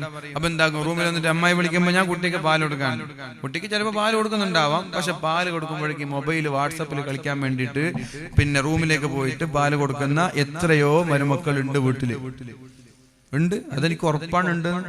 ഞാൻ അറിഞ്ഞതുകൊണ്ട് തന്നെ പറയുന്നത്, വെറുതെ പറയുന്നല്ല, അറിഞ്ഞതുകൊണ്ട് തന്നെ പറയുന്നത്. ഇതിപ്പോ ചെയ്യുന്ന പെൺമക്കളൊക്കെ ചിരിക്കുന്നുണ്ടാവും അവിടെ ഇരുന്നിട്ട്, മനസ്സിലായ? ഇത് ചെയ്യുന്ന പെൺകുട്ടികൾ അവിടെ നിന്നിട്ട് ചിരിക്കുന്നുണ്ടാവും. ഇതങ്ങനെ ഉസ്താദ് അറിഞ്ഞു, നമുക്കൊക്കെ അറിയുന്നൊന്നും പഠിക്കണ്ട, കുറച്ചൊക്കെ കറാമത്തുണ്ട് തന്നെ വിചാരിച്ചോ, മനസ്സിലായോ?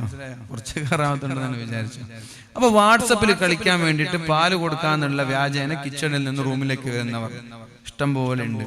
ആ മക്കളെ ഇതിനനുസരിച്ചിട്ട് ഉണ്ടാവും. ഉമ്മമാരെ, നിങ്ങൾ വാട്സപ്പ് കളിച്ചുകൊണ്ട് പാൽ കൊടുത്തില്ലേ, ആ മക്കൾ അത്രയും ഉണ്ടാവും. നിങ്ങൾക്ക് അത്രേ ആ മക്കളിൽ നിന്ന് കിട്ടുള്ളൂ.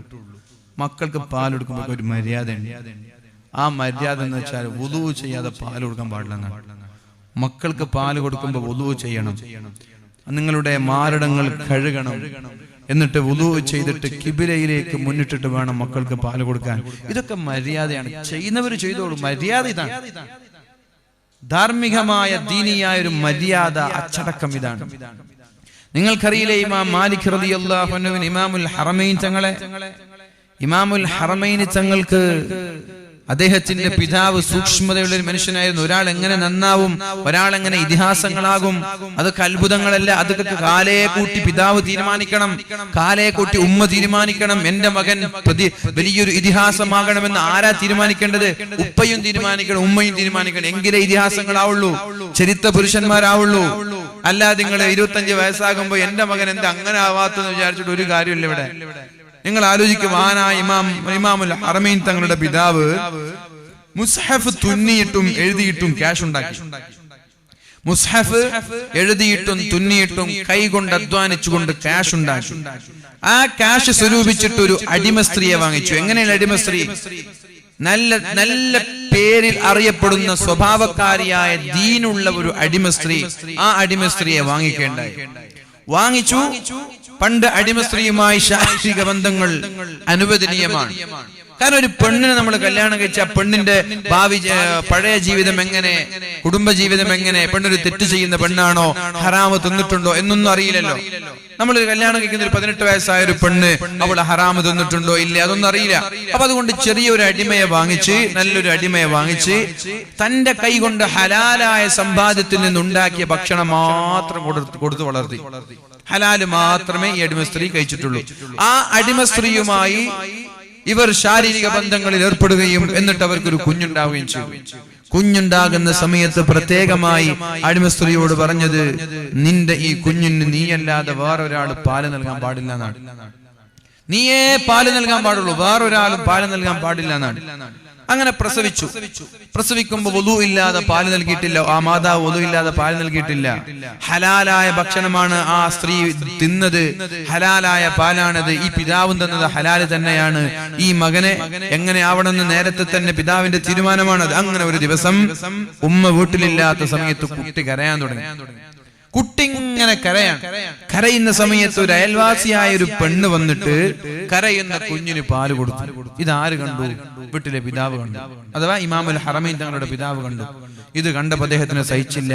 ആ പെണ്ണുങ്ങൾ പോയ ഉടനെ കുട്ടിയുടെ 2 കാല് പിടിച്ച് ഇങ്ങനെ പിടിച്ചു, തല താഴെ കാല് മുകളിൽ, എന്നിട്ട് വായിലേക്ക് വിരൽ കയറ്റി.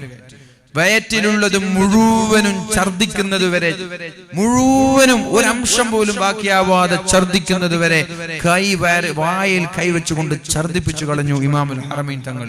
എന്നിട്ട് അദ്ദേഹം പറഞ്ഞു, കുട്ടി മരണപ്പെട്ടാലും കുഴപ്പമില്ല. അദ്ദേഹം പറയാൻ, എന്റെ കുട്ടി മരണപ്പെട്ടാലും കുഴപ്പമില്ല, എനിക്ക് ഈ കുട്ടിക്ക് സ്വന്തം ഉമ്മയുടെ ഹലാല് എന്ന് എനിക്ക് ഉറപ്പില്ലാത്തൊരു ഭക്ഷണം പോലും കുട്ടിക്ക് എത്താൻ പാടില്ല.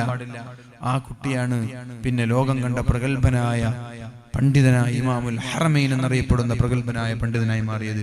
അപ്പൊ പിതാവിന്റെ കാലെ കൂട്ടിയുള്ള ആ പദ്ധതി, പ്ലാനിങ് കണ്ടോ? എത്രത്തോളം ആസൂത്രിതമായിട്ടാണ്, എത്രത്തോളം പ്രീ പ്ലാനോടുകൂടിയാണ് ഒരു കുട്ടി ഇതിഹാസമാക്കി മാറ്റിയത്. നമ്മൾക്ക് അങ്ങനെ ഒരു ചിന്ത ഉണ്ടോ? കല്യാണം കഴിക്കുമ്പോൾ എനിക്ക് ജനിക്കാൻ പോകുന്ന മകൻ വലിയ ഇതിഹാസമാവണമെന്ന് ഇന്ന് ഏതെങ്കിലും ഒരു കുഞ്ഞുമോ തീരുമാനിക്കുന്നുണ്ടോ? കല്യാണം കഴിക്കുമ്പോൾ നല്ല പെണ്ണ് കിട്ടണം, സുന്ദരിയാവണം എന്നുള്ള ചിന്തയല്ലാതെ എനിക്ക് നല്ലൊരു ഇതിഹാസത്തിന് ജന്മം നൽകണം. അങ്ങനെ ഒരു ഇതിഹാസത്തിന് ജന്മം നൽകണമെങ്കിൽ എന്റെ പെണ്ണിന് സൗന്ദര്യമല്ല വേണ്ടത്, ദീനാണ് വേണ്ടത്. അതുകൊണ്ട് ഒരു ദീനുള്ള പെണ്ണിനെ ഞാൻ കല്യാണം കഴിക്കാന്ന് പറഞ്ഞിട്ട് ആരാ ഇവിടെ കല്യാണം കഴിക്കുന്നുള്ളു? ആവൂല, അങ്ങനെയൊന്നും ആവൂല. അള്ളാഹു നമ്മുടെയൊക്കെ മക്കളെ സ്വാലിഹീങ്ങളിൽ ഉൾപ്പെടുത്തട്ടെ. ഇനി ഇതിഹാസങ്ങളായില്ലെങ്കിലും കുഴപ്പമില്ല, തെമ്മാടികളൊന്നും ആവാതെ സ്വാലിഹീങ്ങളായ മക്കളിൽ അള്ളാഹു ഉൾപ്പെടുത്തട്ടെ.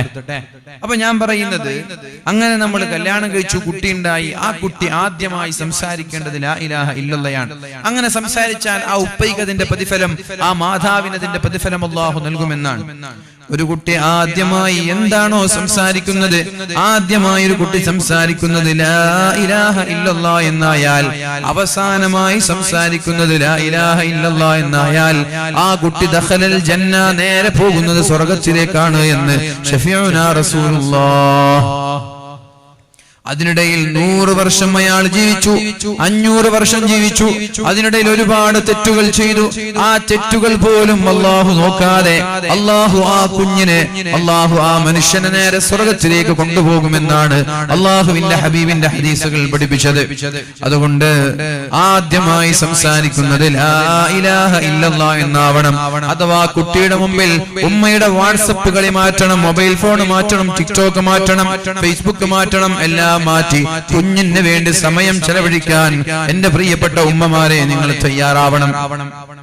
കുഞ്ഞിന് വേണ്ടി സമയം ചെലവഴിക്കാൻ തയ്യാറാവണം.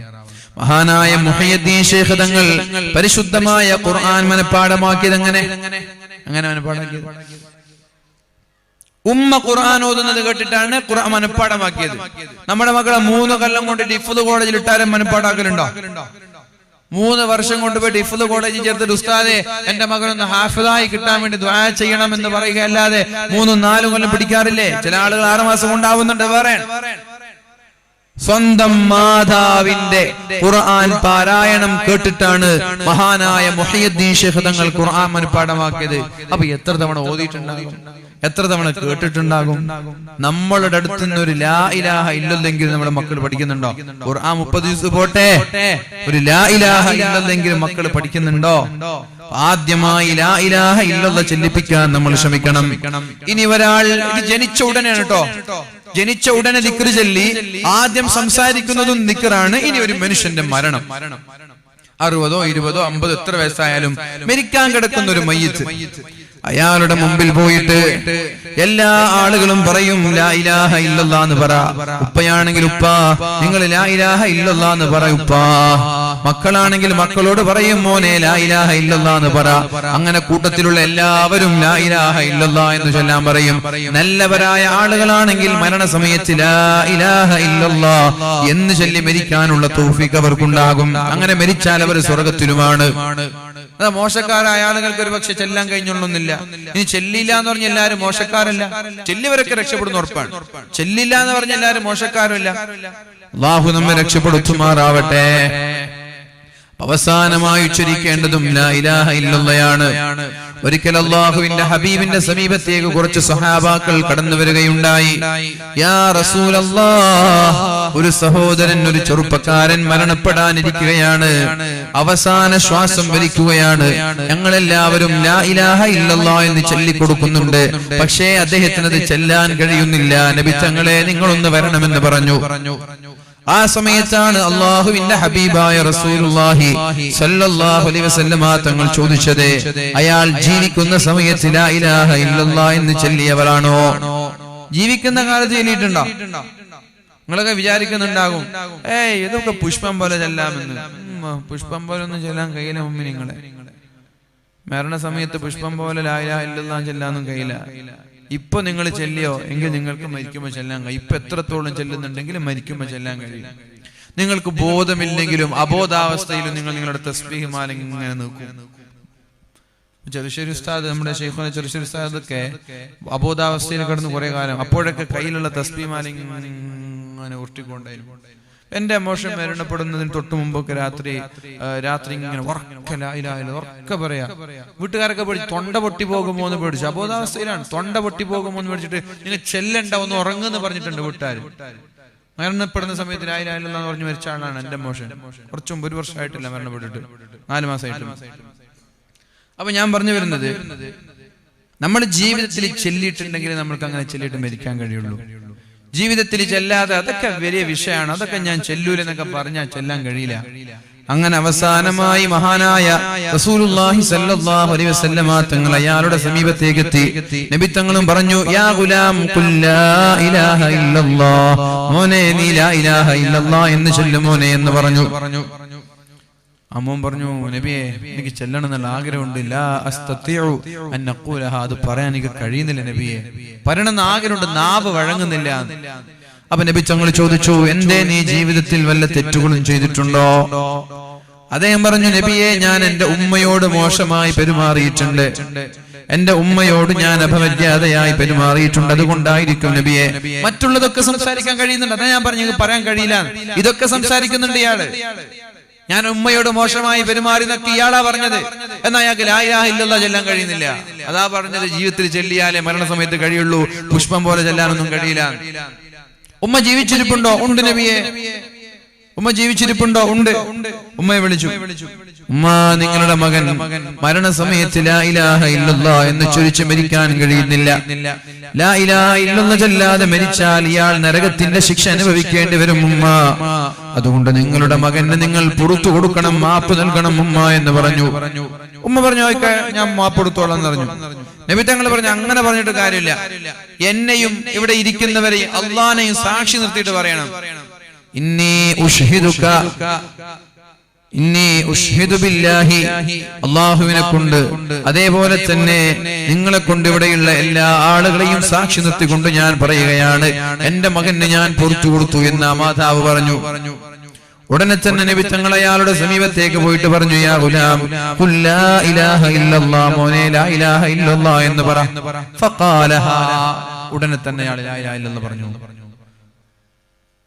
ഉടനെ പറഞ്ഞു. അപ്പൊ നബി തങ്ങൾ പറഞ്ഞു, അൽഹംദുലില്ലാഹ് അല്ലദീ അൻഖദഹു ബി മിനൻ നാർ, ഞാൻ കാരണം ഒരാൾ നരകത്തിൽ നിന്ന് രക്ഷപ്പെട്ടല്ലോ, അൽഹംദുലില്ലാഹ്, ഞാൻ കാരണം ഒരാൾ നരകത്തിൽ നിന്ന് രക്ഷപ്പെട്ടല്ലോ, അൽഹംദുലില്ലാഹ്. എല്ലാവർക്കും ചെല്ലാൻ കഴിയില്ല, ചില ആളുകൾക്ക് ചെല്ലാൻ കഴിയും. എല്ലാവരും കൂടി ഇരുന്നിട്ട് ലാ ഇലാഹ ഇല്ലല്ലാഹ് ലാ ഇലാഹ ഇല്ലല്ലാഹ് ചൊല്ലാനും ചെല്ലാൻ കഴിയില്ല. ചില ആളുകൾ മരണസമയത്ത് ലാ ഇലാഹ ഇല്ലല്ലാഹ് എന്ന് ചൊല്ലുമ്പോ അയാൾ പറയാ ഹുവ ഫീ സഖർ, ഹുവ ഫീ സഖർ, ഹുവ ഫീ സഖർ എന്ന് പറഞ്ഞാൽ അയാൾ നരകത്തിലാണ്, അയാൾ നരകത്തിലാണ്, അയാൾ നരകത്തിലാണ് എന്നുള്ള പരിശുദ്ധമായ ഖുർആനിന്റെ ആയത്ത് ഇങ്ങനെ ആവർത്തിക്കുക. ഒരാളോട് പറഞ്ഞു ഖുൽ ലാ ഇലാഹ ഇല്ലല്ലാഹ് എന്ന്.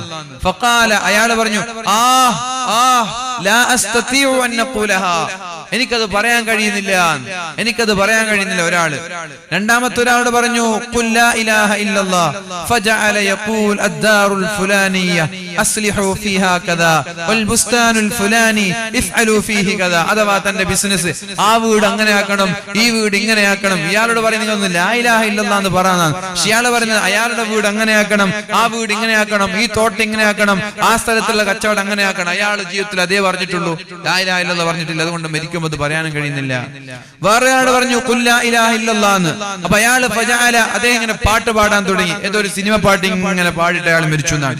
വേറെ ഒരാളോട് പറഞ്ഞു ഖുൽ ലാ ഇലാഹ ഇല്ലല്ലാഹ്, ലാ ഇലാഹ ഇല്ലല്ലാഹ് എന്ന് ചൊല്ലാൻ പറഞ്ഞു. അയാൾ പറഞ്ഞു വമാ യൻഫഉനി മാ തഖൂൽ വലം അദഅ മഅസിയതൻ ഇല്ലാ റഖിബ്തുഹാ.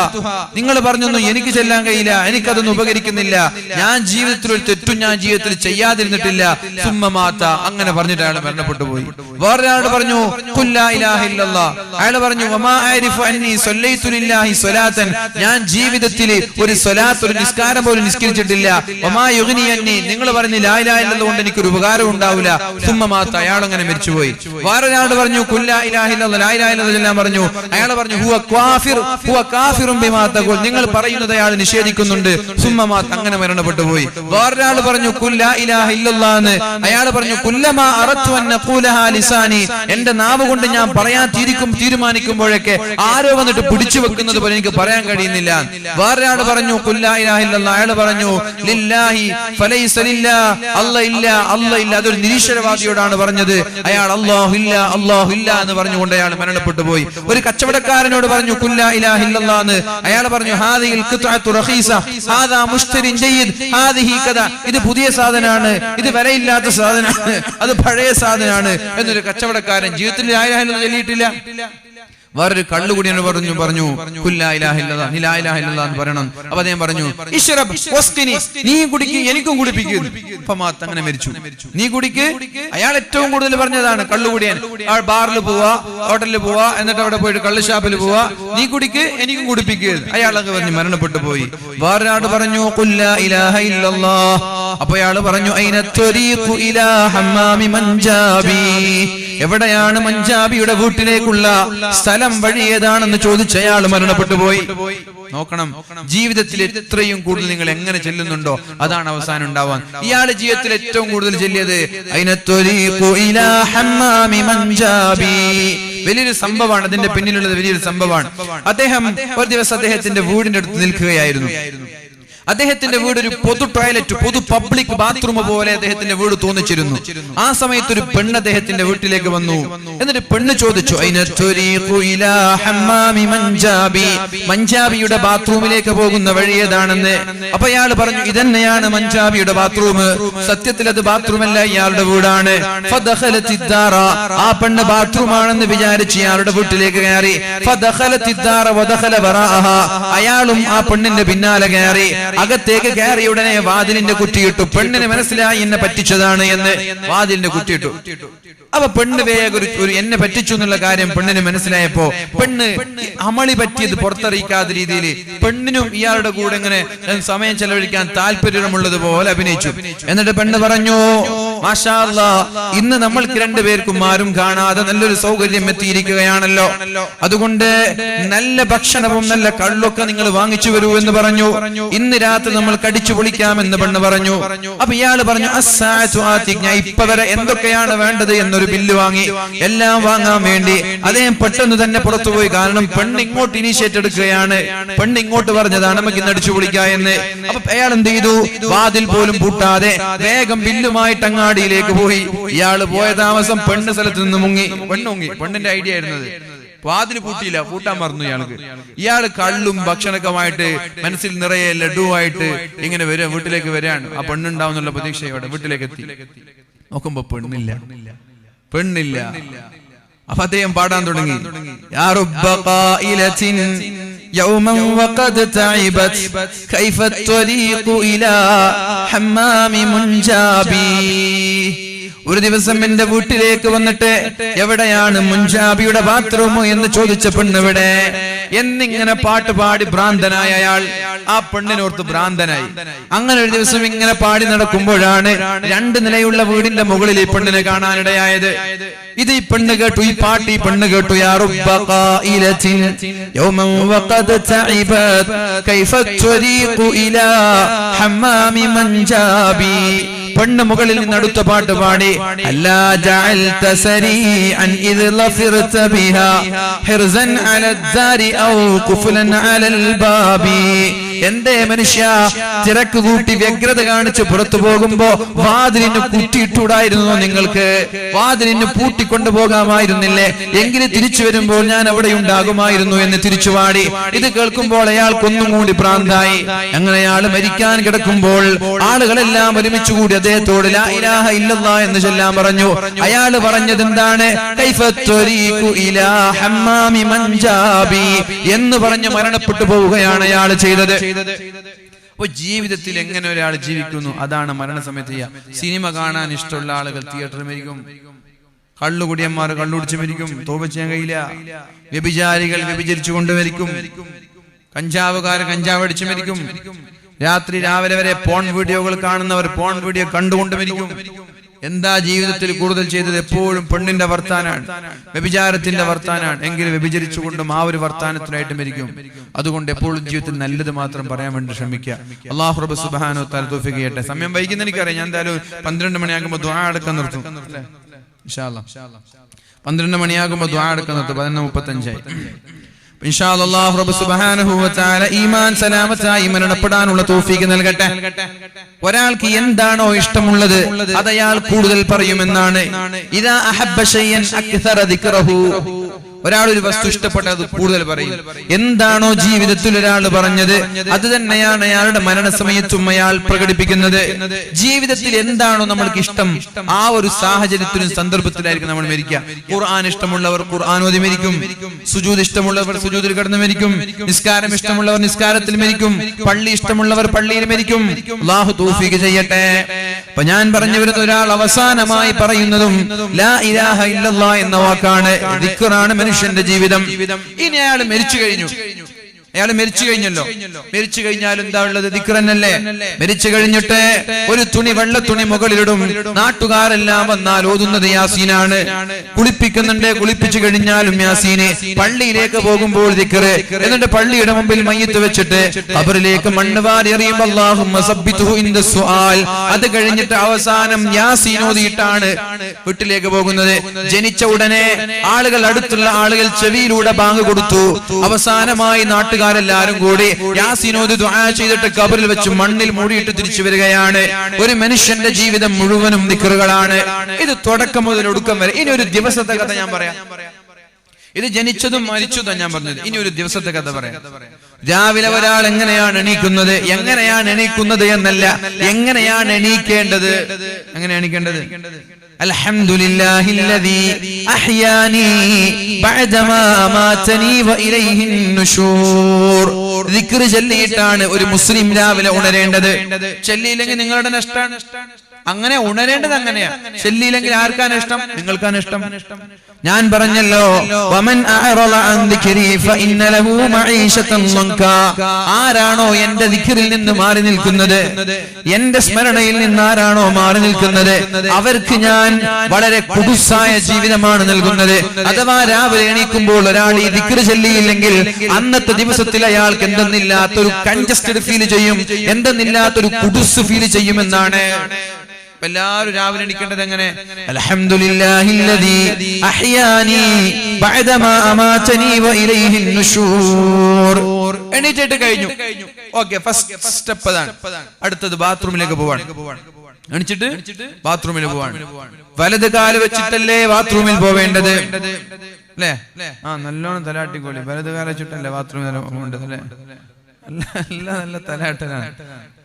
എന്ത് മനുഷ്യന്മാരും. പള്ളിക്ക് വലത് കാലച്ച് കയറുണ്ട്. പള്ളി വീടൊക്കെ ഒരുപോലെ മഹത്വം ഉണ്ട് ഇസ്ലാമില്. പള്ളിക്ക് കയറുമ്പോ വലത് കാല് വെക്കണം, പുറത്തു വരുമ്പോ ഇടത് കാല് വെക്കണം, വീട്ടിൽ കയറുമ്പോ വലത് കാല് വെക്കണം, തിരിച്ചു വരുമ്പോ ഇടത് കാല് വെക്കണം. ഹജ്ജിന് പോവാണെങ്കിൽ വരെ വീട്ടിൽ നിന്ന് ഇറങ്ങുമ്പോ ഇടത് കാല് വെക്കണം. മനസ്സിലായോ? പള്ളിക്കും വീടിനൊക്കെ ഇസ്ലാം തുല്യമായ സ്ഥാനം നൽകുന്നുണ്ട്. ഒരു മനുഷ്യന്റെ സൗഭാഗ്യത്തിൽ അള്ളാഹു എണ്ണിയത് ഒന്ന് പെണ്ണാണ്. പെണ്ണ് സൗജത്തുൻ സാലിഹ, ഭർത്താവിനെ ദീനിയായ വിഷയത്തിൽ സഹായിക്കുന്ന പെണ്ണ് വലിയൊരു ഭാഗ്യാണെന്നാണ്. ലോകത്തിലെ അമൂല്യമായ മുത്താണ് അവൾ. അവൾ വലിയൊരു മുത്താണ്. പെണ്ണുങ്ങളെ മുത്തേന്നൊക്കെ വിളിക്കൂലേ ഭാര്യയെ. നിങ്ങളുടെ ഭാഗത്ത് ബക്കറ്റ് വരും, സ്ത്രീകളുടെ ഭാഗത്തും പുരുഷന്മാരുടെ ഭാഗത്തും ഒക്കെ ബക്കറ്റ് വരും. ആ ബക്കറ്റിൽ നിങ്ങൾക്ക് ഏറ്റവും ഇഷ്ടപ്പെട്ട സംഖ്യ നിങ്ങൾ ഇട്ടിട്ട് സഹകരിക്കുക. ഏറ്റവും ഇഷ്ടമുള്ള സംഖ്യ. എനിക്ക് തീരെ ഇഷ്ടമില്ലാത്തൊരു കേസാണ് ഈ ബക്കറ്റിൽ 10-20 ഒക്കെ ഇടുന്നത്. കാരണം ബക്കറ്റ് എന്ന് വെച്ചാൽ നിങ്ങളും നിങ്ങളുടെ റബ്ബ് മാത്രം കാണുന്ന ഒരു സ്വതക്കയാണ്. നിങ്ങളും നിങ്ങളുടെ റബ്ബ് മാത്രം കാണുന്ന സ്വതക്കയാണ് ബക്കറ്റ്. അപ്പൊ ആ ബക്കറ്റിൽ നിങ്ങൾ എന്ത് ചെയ്യാൻ പാടില്ല? കുറക്കാൻ പാടില്ല. റബ്ബ് മാത്രം കാണുന്ന വളരെ സ്വീകാര്യമായ സ്വതക്കയല്ലത്, സ്വീകാര്യമായ സ്വതക്കയല്ലേ. അതുകൊണ്ട് എന്ത്, ഏറ്റവും നിങ്ങൾക്ക് ഇഷ്ടപ്പെട്ട സംഖ്യ കയ്യിൽ നിന്ന് ഇടുക. പെണ്ണുങ്ങളും ആണുങ്ങളൊക്കെ അള്ളാഹു തൗഫീഖ് ചെയ്യട്ടെ. അള്ളാഹു റബ്ബ് സുബ്ഹാനഹു വ തആല തൗഫീഖ് നൽകട്ടെ. അപ്പൊ ഞാൻ എന്താ പറഞ്ഞത്, വീടും പള്ളിയൊക്കെ ഇസ്ലാം ഒരുപോലെ നല്ല മഹത്വം നൽകിയ സ്ഥലങ്ങളാണ്. ഏറ്റവും വലിയ മുത്ത് പെണ്ണുങ്ങളെ മുത്തേ സത്തേ എന്നൊക്കെ വിളിക്കണം വേണം. അങ്ങനെ ആദ്യം മാത്രം വിളിച്ചാൽ പോരാ, മരണം വരെ വിളിക്കണം. കല്യാണം കഴിഞ്ഞ മുത്ത സത്യകാരലെന്നൊക്കെ വിളിക്കും. മൊബൈലൊക്കെ പഠിച്ചോനെ ഓരോരുത്തർ മൊബൈലൊക്കെ ഭാര്യന്റെ പേരൊക്കെ സേവ് ചെയ്തെന്ന് പഠിച്ചോ കണ്ടാ ഞെട്ടിപ്പോവും. ഓ മൈ ലവ്, മൈ ജാൻ, സ്വീറ്റി. ഈ സ്നേഹം ഈ പ്രേമൊന്നും വീട്ടിലെത്തിയാണ്ടാവില്ല. മൊബൈലിൽ ആൾക്കാർ പ്രൊഫൈൽ പിക്ചർ വെച്ചിട്ടൊക്കെ നടക്കുമ്പോഴേക്ക് പഠിച്ചു എന്തൊരു സ്നേഹം ഓരോ രണ്ടാളും തമ്മിൽ. വീട്ടിലെത്തിയാ കിരിയും മറ്റേ പാമ്പും പോലെ ഉണ്ടാവില്ല. അപ്പൊ മൊബൈൽ ഏരിയക്കലൊന്നും അല്ല മൊബൈലുകളെ പ്രൊഫൈൽ പോക്കറ്റ് വെക്കലോ അല്ലേ സ്നേഹം എന്ന് പറഞ്ഞാല്. ചില ആളുകൾ അങ്ങനെ തെറ്റിദ്ധരിച്ചിട്ടുണ്ട്. സ്നേഹം എന്ന് പറഞ്ഞാൽ മരണം വരെ ഉണ്ടാവണം. ഈ മുത്തേ സത്തേക്ക മരണം വരെ ഉണ്ടാവണം. തുടക്കകാലത്തിന് മാത്രം ഉണ്ടായിട്ട് കാര്യമില്ല. അപ്പൊ ലോകത്ത് ഏറ്റവും വലിയ മുത്തേതെന്ന് വെച്ചാൽ പെണ്ണ് തന്നെയാണ്. ആരാന്റെ പെണ്ണല്ല, നമ്മുടെ പെണ്ണ്. നമ്മുടെ ദീനീ ബോധമുള്ള, നിങ്ങളെ ദീനിയായ വിഷയത്തിൽ സഹായിക്കുന്ന പെണ്ണാണെങ്കിൽ അവൾ മുത്താണ്, അവൾ മരതകമാണ്, അവൾ അമൂല്യമായ രത്നങ്ങളാണ്. അതിൽ യാതൊരു ഡൗട്ടില്ല. ഏറ്റവും വലിയ സമ്പാദ്യം, നിങ്ങളുടെ സമ്പാദ്യത്തിൽ വീട്ടിന്റെ മുമ്പിൽ ഓടിയുണ്ട്, ബെൻസ് ഉണ്ട്, പോർച്ച് ഉണ്ട്, ഇനി റോൾസ് റോയ്സ് വരെ ഉണ്ടെന്ന് വിചാരിച്ചോ. അതൊക്കെ ഒന്നുമല്ല നിങ്ങളുടെ ഈ പെണ്ണിന് മുമ്പ്. നിങ്ങൾക്ക് കിട്ടിയ സൗഭാഗ്യ പെണ്ണാണ്, ദീനുള്ള പെണ്ണാണ്. പിന്നെ സൗഭാഗ്യം നിങ്ങളുടെ വീടാണ്, വിശാലമായ വീട്. അതൊരു ഭാഗ്യമാണ്. വീടിന് അല്ലാഹു ഒരുപാട് മഹത്വങ്ങൾ നൽകിയിട്ടുണ്ട്. വീടും വലിയൊരു സൗഭാഗ്യമാണ്. അപ്പോ വീട്ടിൽ നിന്ന് ഇറങ്ങേണ്ടത് ഇടത് കാല് വെച്ച്, പള്ളിയിൽ നിന്ന് ഇറങ്ങേണ്ടത് ഇടത് കാല് വെച്ച്, വീട്ടിൽ കയറേണ്ടത് വലത് കാല് വെച്ച്, പള്ളിയിൽ കയറേണ്ടത് വലത് കാല് വെച്ച്. ഒരു മനുഷ്യൻ രാവിലെ എണീക്കുന്നു, ദിക്ർ ചൊല്ലിയിട്ട് എണീക്കുന്നു. ബാത്റൂമിൽ പോകേണ്ടത് ഇടത് കാല് വെച്ചിട്ടാണ്. ഇടത് കാല് വെച്ച് പോകുമ്പോൾ ഒരു ദിക്റുണ്ട് അല്ലേ? അല്ലാഹുമ്മ ഇന്നി അഊദു ബിക മിനൽ ഖുബുസി വൽ ഖബായിസ്. പിശാചിൽ നിന്ന് നീ കാക്കണേ എന്നാണ് ആ ദിക്റിന്റെ അർത്ഥം. അല്ലാഹുമ്മ തുഹ്ഹിർ ഖൽബി മിനൻ നിഫാഖി വഹസ്സിൻ ഫർജി മിനൽ ഫവാഹിഷ്. അല്ലാഹുവേ എന്റെ ഹൃദയത്തെ നിഫാഖിൽ നിന്ന്, കാപട്യത്തിൽ നിന്ന് കാക്കണേ. അല്ലാഹ് എന്റെ ഗുഹ്യാവയവങ്ങൾ ഹലാലിൽ മാത്രം ഉപയോഗിക്കാനുള്ള തൗഫീഖ് നൽകണേ എന്ന് മനോഹരിച്ചു തിരിച്ചു വരുമ്പോൾ നമ്മൾ ദിക്ർ ചൊല്ലണം. കയറുമ്പോ ദിക്റുണ്ട്, തിരിച്ചു വരുമ്പോഴും ദിക്റുണ്ട്. ഇനി ഭക്ഷണം കഴിക്കാൻ ടേബിളിൽ ഇരുന്നാൽ ദിക്റുണ്ട്, ബിസ്മില്ലാഹിർ റഹ്മാനിർ റഹീം. ഭക്ഷണം കഴിച്ചു കഴിഞ്ഞാൽ ദിക്റുണ്ട്, അൽഹംദുലില്ലാഹ്. വീട്ടിൽ നിന്ന് ഇറങ്ങുമ്പോൾ ദിക്റുണ്ട്. എന്താണ് ദിക്ർ? ബിസ്മില്ലാഹി തവക്കൽതു അലല്ലാഹ് ലാ ഹൗല വലാ ഖുവത ഇല്ലാ ബില്ലാഹ്. വീട്ടിലേക്ക് കയറുമ്പോഴും ദിക്റുണ്ട്, ബിസ്മില്ലാഹിർ റഹ്മാനിർ റഹീം. അസ്സലാമു അലൈക്കും, ബിസ്മില്ലാഹിർ റഹ്മാനിർ റഹീം. വണ്ടിയിൽ കയറുമ്പോൾ ദിക്റുണ്ട്, സുബ്ഹാനല്ലദീ സഖറ ലനാ ഹാദാ ഹസ്ബുനല്ലാഹു നിഅമൽ വകീൽ. ഇറങ്ങി കഴിഞ്ഞാൽ അൽഹംദുലില്ലാഹ്. എവിടെ ദിക്റില്ലാത്ത? കയറുമ്പോഴും ഇറങ്ങുമ്പോഴും ദിക്റുണ്ട്. വസ്ത്രം ധരിക്കുമ്പോൾ ദിക്റുണ്ട്. കണ്ണാടി നോക്കുമ്പോൾ ദിക്റുണ്ട്. എവിടെയാ ദിക്റില്ലാത്ത? എവിടെയാ ദിക്റില്ലാത്ത? എല്ലാ മേഖലകളിലും ദിക്ർ തന്നെയാണ്. എന്നിട്ട് രാത്രി ഉറങ്ങാനായി മഗ്രിബ് നിസ്കാരം കഴിഞ്ഞാൽ ഒരുപാട് ദിക്റുകൾ. മുൽക്കുണ്ട്, സൂറത്തുൽ മുൽക്കുണ്ട്, സൂറത്തുൽ വാഖിഅയുണ്ട്. അതെല്ലാം കഴിഞ്ഞ് ഹദ്ദാദുണ്ട്. എല്ലാം കഴിഞ്ഞ് നിങ്ങൾ കിടന്നുറങ്ങുകയാണ്. കിടന്നുറങ്ങാൻ ചെല്ലുമ്പോൾ ബാത്റൂമിൽ ചെന്ന് വുദൂ ചെയ്യണം, പല്ല് തേക്കണം. തിരിച്ച് റൂമിലേക്ക് വന്നിട്ട് ബിസ്മികല്ലാഹുമ്മ അമൂതു വ അഹ്യാ ബിസ്മിക റബ്ബി وضعت جنبي وبك أرفعه إن أمسكت نفسي فارحمها وإن أرسلتها فاحفظها كما تحفظ به عبادك الصالحين. اللهم أسلمت نفسي إليك ووجهت وجهي إليك وألجأت ظهري إليك رغبة ورهبة إليك لا ملجأ ولا منجأ منك إلا إليك آمنت بكتابك الذي أنزلت ونبيك الذي أرسلت ذكر ഇങ്ങനെ ചൊല്ലിട്ട് നിങ്ങൾ ഉറങ്ങി. ആ ഉറക്കിൽ നിങ്ങൾ അങ്ങോട്ട് മരണപ്പെട്ടു പോയി. നിങ്ങൾ നേരെ സ്വർഗത്തിലേക്ക് പോവാ. ഈ ഉറക്കിൽ ഇതൊക്കെ ചൊല്ലിട്ട് നിങ്ങൾ ഉറങ്ങി. ഉറക്കിൽ അങ്ങോട്ട് മരിച്ചുപോയി. ഉറക്കിൽ മരണപ്പെടാനുള്ള സാധ്യത കൂടുതലാണ്. ഉറക്കും മരണവും ഒന്ന് സെയിമാണ്. ഉറക്കെന്താണോ മരണം എന്താണോ അത് തന്നെയാണ് ഉറക്കം. മരണത്തിൽ എന്ത് പ്രോസസ്സാണോ നടക്കുന്നത് അതേ പ്രോസസ് തന്നെയാണ് ഉറക്കിൽ നടക്കുന്നത്. മരണത്തിലുള്ള പ്രോസസ് എന്താണ്? റൂഹിനെ മലക്കുകൾ കൊണ്ടുപോകുന്നു, അള്ളാഹുവിന്റെ അടുത്തുകൊണ്ട് വെക്കുന്നു. ഉറക്കിലും അതുപോലെ നിങ്ങൾക്ക് ഉറക്കം വരുമ്പോൾ നിങ്ങളുടെ ആത്മാവിനെ കൊണ്ടുപോകുന്നു, അള്ളാഹു പിടിച്ചു വെക്കുന്നു. രാവിലെ എണീക്കണം എന്ന് അള്ളാഹു തീരുമാനിച്ചാൽ ആ ആത്മാവിനെ തിരിച്ചയക്കുന്നു. നിങ്ങളിങ്ങനെ കണ്ണും തിമ്മി ഇങ്ങനെ കണ്ണും ചുരുട്ടി ഇങ്ങനെ എണീക്കുന്നു. അള്ളാഹു എണീക്കരുതെന്ന് വിചാരിച്ചാൽ ആ ആത്മാവിനെ അവിടെ തന്നെ പിടിച്ചു നിർത്തുന്നു. മരണം ഉറക്ക് സെയിമാണ്. ഒരു വേദനയില്ലാതെ ഉറക്കിൽ മരണപ്പെടുന്നവർ ഒരു വേദന ഇല്ലാതെ മരണപ്പെടും. കാരണം അവരുറങ്ങിയതാണ്, തിരിച്ചു റൂഹിനെ അയച്ചിട്ടില്ല. രാവിലെ വന്നിട്ട് ഉമ്മ എന്ന് പറഞ്ഞ് മക്കൾ വിളിക്കും. എന്തുമ്മ? ഉമ്മ ഇന്നലെ ഉറങ്ങിയതാണ്. ഉമ്മക്ക് പോലും അറിയാതെ ഉമ്മ മരിക്കും, ഉപ്പയ്ക്ക് പോലും അറിയാതെ ഉപ്പ മരിക്കും. ഉറക്കൽ എങ്ങോട്ടും വരും. അതാണ് ആ ദിക്റിന്റെ അർത്ഥം. നിന്റെ നാമം കൊണ്ട് ഞാൻ കിടന്നുറങ്ങുകയാണ്. ഇൻഷാ അല്ലാഹ് നാളെ എണീക്കുകയാണെങ്കിൽ നിന്റെ നാമം കൊണ്ടാണ് ഞാൻ എണീക്കുന്നത്. ഇൻ അംസക്ത നഫ്സി ഫർഹംഹാ, എന്റെ ആത്മാവ് നീ കൊണ്ടുപോവുകയാണല്ലോ, അതവിടെ പിടിച്ചു വെക്കുകയാണ്. അഥവാ എന്നെ നീ മരിപ്പിക്കുകയാണെങ്കിൽ ഫർഹംഹാ, എന്റെ ആത്മാവിനോട് നീ കാരുണ്യം ചെയ്യണേ അല്ലാഹ്. ഈ ഉറക്കത്തിൽ ഞാൻ മരിച്ചാൽ നീ എന്നെ ദയവ് ചെയ്ത് ശിക്ഷിക്കരുതേ, എനിക്ക് കാരുണ്യം ചെയ്യണം കേട്ടോ എന്ന് പറഞ്ഞിട്ട് ഉറങ്ങാൻ. മരിപ്പിക്കാതെ നീ എന്നെ തിരിച്ചയക്കുകയാണ് എന്റെ ആത്മാവിനെ എങ്കിൽ ഫഹ്ഫൽഹാ കമാ തഹ്ഫലു ബിഹി ഇബാദക സ്വാലിഹീൻ, സ്വാലിഹീങ്ങളായ ആളുകളിൽ അല്ലാഹുവേ എന്നെ ഉൾപ്പെടുത്തണേ എന്നാണ് നമ്മൾ ദുആ ചെയ്യുന്നത്. ഇപ്പൊ രാവിലെ എണീക്കുകയാണെങ്കിൽ സ്വാലിഹീങ്ങളിൽ എന്നെ ഉൾപ്പെടുത്തണേ പഠിച്ചോനെ. ഞാൻ എണിച്ച എന്നെ നീ തമ്മാടികളുടെ കൂടെ കൂട്ടത്തിൽ പെടുത്തല്ലേ റബ്ബേ. രാവിലെ തന്നെ എണിച്ച് ചങ്ങായിമാർ വിളിക്കാം, നമുക്ക് അങ്ങോട്ട് പോവല്ലേ, സിനിമ കാണാൻ പോവല്ലേ എന്നൊക്കെ പറഞ്ഞിട്ട് വിളിക്കുമ്പോ പഠിച്ചോനെ എന്നെ പെടുത്തല്ലേ പഠിച്ചോനെ, അയാൾക്ക് എന്നെ വിളിക്കാൻ തോന്നിപ്പിക്കല്ലേ റബ്ബേ, കഞ്ചാവടിക്കാൻ എന്നെ കൊണ്ടുപോകല്ലേ പഠിച്ചോനെ, ഒന്ന് നന്നാക്ക് റബ്ബേ.